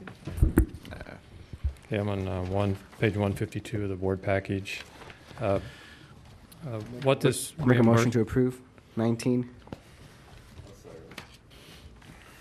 Any questions on 19? Please vote. Yeah. And number 20, adoption of resolution for reimbursement of expenditures related to issuance of bonds. Move to approve. I'll second it. Doesn't commit us to anything, right? That's correct. Okay. Any questions? Please vote. Holy mackerel. Acceptance of financial report for September 2009. Okay, anyone have any questions on any of this information? Move to approve. Second. Any questions? I have a couple. Okay, go ahead, Mr. Byer. On page 159, that's something we just voted on. Your debt coverage now is going from projected on the water side 2.75 down to 1.2. That's correct. And that's mainly because there's not going to be any land sales in 2009. That is the minimum requirement according to our bond covenants is 1.2. And I think You gonna we're bring going us to be, back some recommendations into how you gonna square that around a little? well, I think we're going to be very close to making it this year, 120. Next year it's going to look better as we have we'll have this year's rate increase for the full year plus another $1 beginning in January. I forgot to bring mine. Plus we've retired or defeased some bonds this year, which will drive down our debt service requirements. Okay. What other questions you have? On, are you we have a budget, we have a 14-point-something million CP, commercial paper. Yes. Are you turning any of that in a COP? Is that for some of the reason, or can you tell me what it makes up? Because I got a printout here, and I hope you provided it to the rest of the board as I requested last week. Yes. What made up the 2006 55.7 million? What was that CP project that we've been carrying now for 3 years? Yeah, we have 15 million of CP outstanding. We've used, as you mentioned, 5 or 6 million, and I believe that was for consolidation of a couple of water loans, the $5 million. Actually, someone told me a couple days ago what that was for, and I can't remember what it was for. So I'll have to research that and get back to you for what that money was used for in 2006. But basically, we drew on the CP program of that 5.7 million in 2006. And you're looking for another 3 million on the CP program in 2010 and another 3.3 in 2011. Yes, we plan to fund our non-transfer capital projects through the CP program for the next couple of years. And we have money available to do that because we have not drawn on the full $15 million. Okay, well, is that the cap of the credit card, is 15 million? Right now it is, yes. I was wondering if this is what's going forward. I'd like to see a policy here that we don't issue any CP without board approval. Well, that's true. Do we have a policy already there? Well, the board has authorized what's been issued. And yes, I certainly am not going to issue any CP without board approval. It's my understanding that you've come before this board for any certificates of participation activity. Yes, any borrowing will come in front of the board, and I wasn't here in 2006, but I'm almost certain that that was brought in front of the board for your approval. Yeah, they're talking about the 5.7 million? Yes. Well, actually, I'm talking about the 15 million. I'm almost certain that was authorized.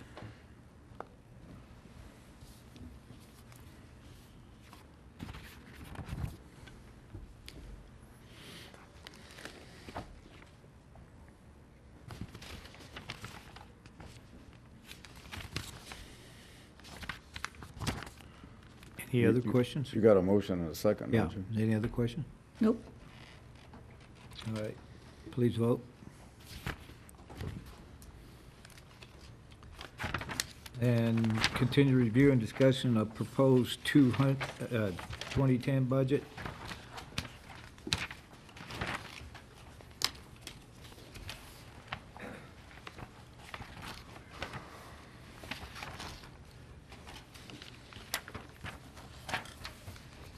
I believe Director Abadi had some questions on a couple areas. Yeah, make it, why don't we do the easy one first? Dr. Brady, Yes, yes, sir. anything you can do on your budget on traveling for $44,000? The 44,000 is, those are known trips or known travel expenses based upon, in particular, I'm now Vice Chair of Region 9 for Aqua, so that puts me on the Board of Directors for Aqua, which will require some Sacramento. But yeah, shouldn't that come out of government and regulatory though? Well, what I've done is I've consolidated a lot of what used to be in the various subsets of executive into the general manager's office, and I'm looking for. Page are you on? Well, I don't know where Abadi, what page are you on? Well, I'm back in my budget right now. Yeah, but what's the number? D. I'm on D44. D44? D, dog 44. Yeah, you'll that 14,000 from, let me see, from, it goes from 30,000 this year. Actually, the projected this year is going to end up being 46, going over the budget because of a lot of Washington trips. And that's proposed to go from 30 to 44 on a budget-to-budget basis, and that 14,000 is the Aqua expenses. Okay, down toward the bottom, is that California strategist still in there, or did you take that out? I know we discussed it in La Quinta. Oh, that's out. That's out? Yes. Okay. What page is that? With that said, and that subtraction, would you be upset if I only gave you a 10% contingency on that? Well, Or you have that Are you? detailed, do you have some, do you have that detailed, the 248,000 contingency? Well, that's just based on, correct me if I'm wrong, Jennifer, but that's just an average of what we've actually spent through the general manager's office for, yeah.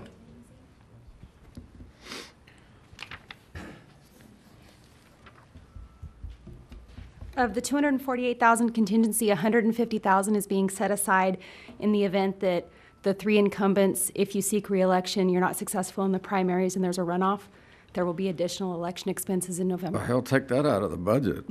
I think These that's three in guys the, for isn't that, re-election. tell me what's the 150,000 that's in the Board of Directors budget? That's the primary expenses in June. In the event you're not successful and you don't get a majority vote and you have to go into a runoff in November, there will be additional expenses. So that's what 150 of that 248 Yes. is about? That's the expenses we pay to the county, right? It's not for our election. No, no, that's paid to the county. No, that's not for your campaign. You know, I'd like to make a statement that I didn't get any.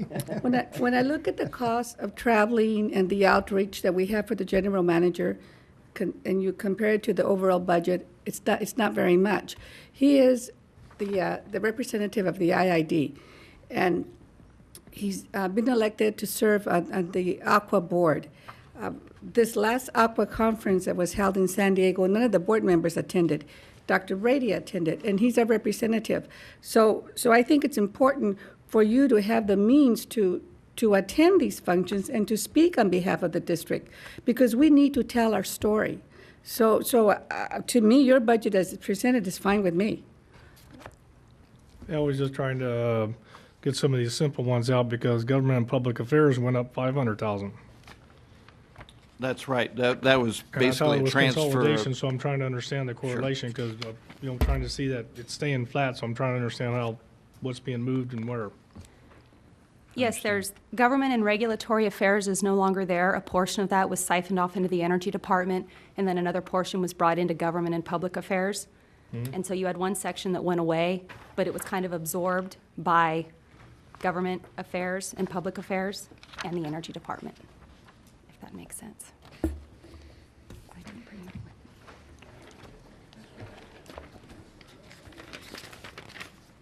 When will you be bringing the budget back to us, Greg?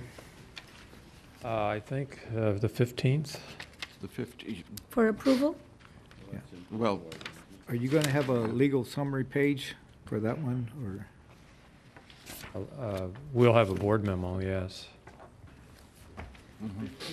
I thought you were going to bring it back on the 22nd for approval, or the... When? The 15th is an information. Right. But we can, Good. if Well, the you board can wants still- to, we can put it on there. 22nd? but We're talking about legal expenses.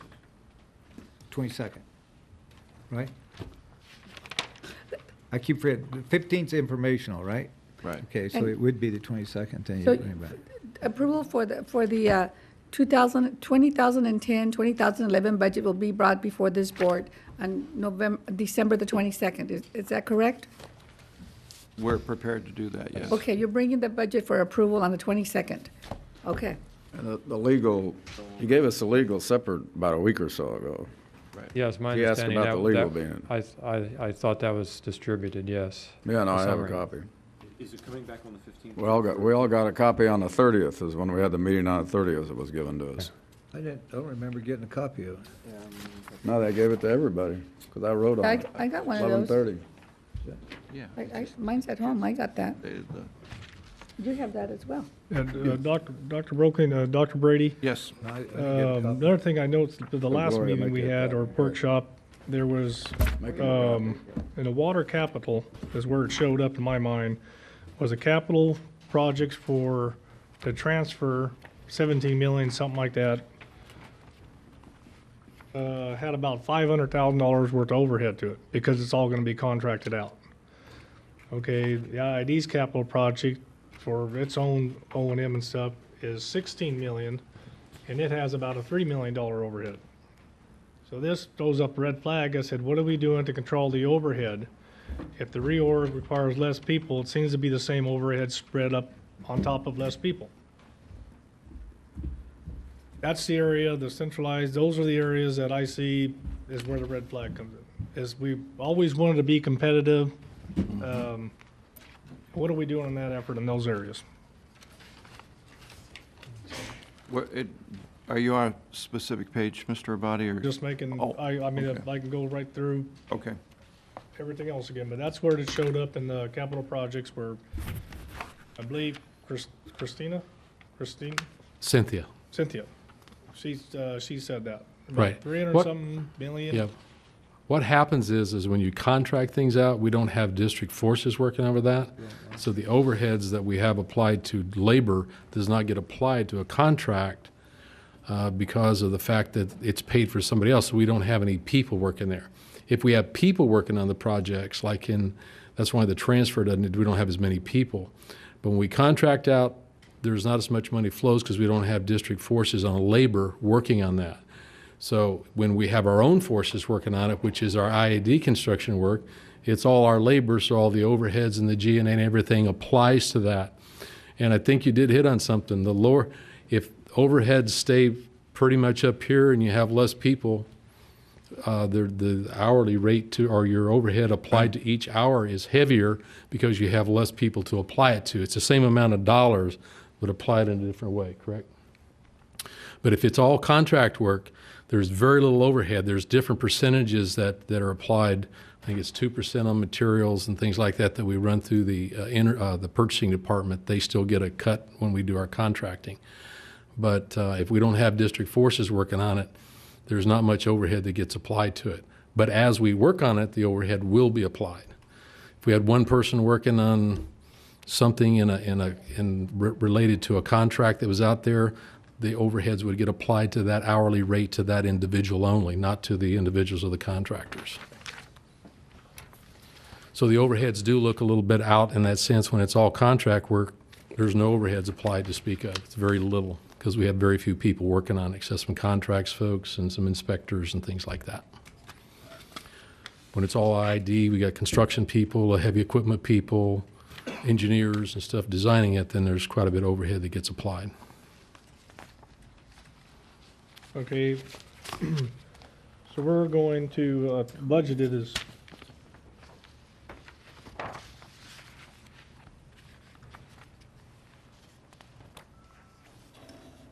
how much of the overhead was of the year before? I think it's on your capital projects. What page are you on, Director Body? E2. D2? E. E2.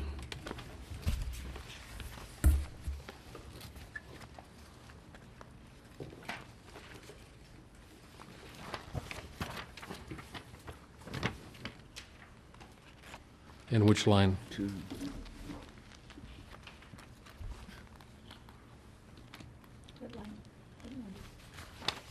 Unless it's all American, What line are you on, Director Body? is a reduction. What line? Well, I'm looking at the 1 through 10 to your total. Yeah. Well, the All-American is basically almost completed. We only have, we have very little expenditures in January and February, and we have a heavier expenditure in March and April, but it's basically all completed related to that. Well, as you can see, it was 125 million actual, and the budget's only going to be 7 million for 2010.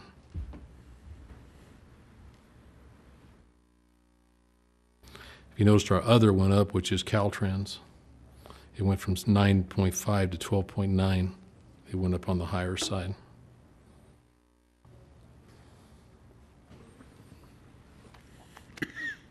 The water transfer went from 7, went up to 16.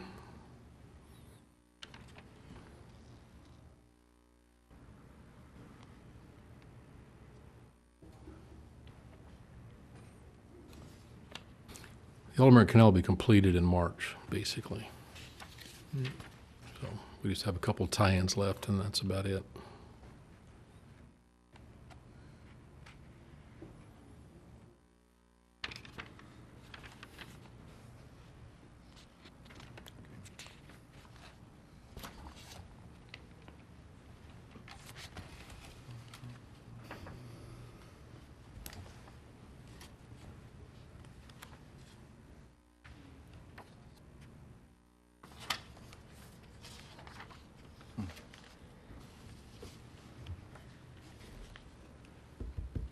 You done? That's it? That's all I Okay, had. cool. That's it? Want to go home? Okay, would you ask Ms. Schoenman to come back in? She can ask her question now. Oh, I'm just kidding. Oh, she left. Boy, am I gonna catch it with Oh, that you one, talked huh? to her? Dr. Broken, you'll get that printout of that 2006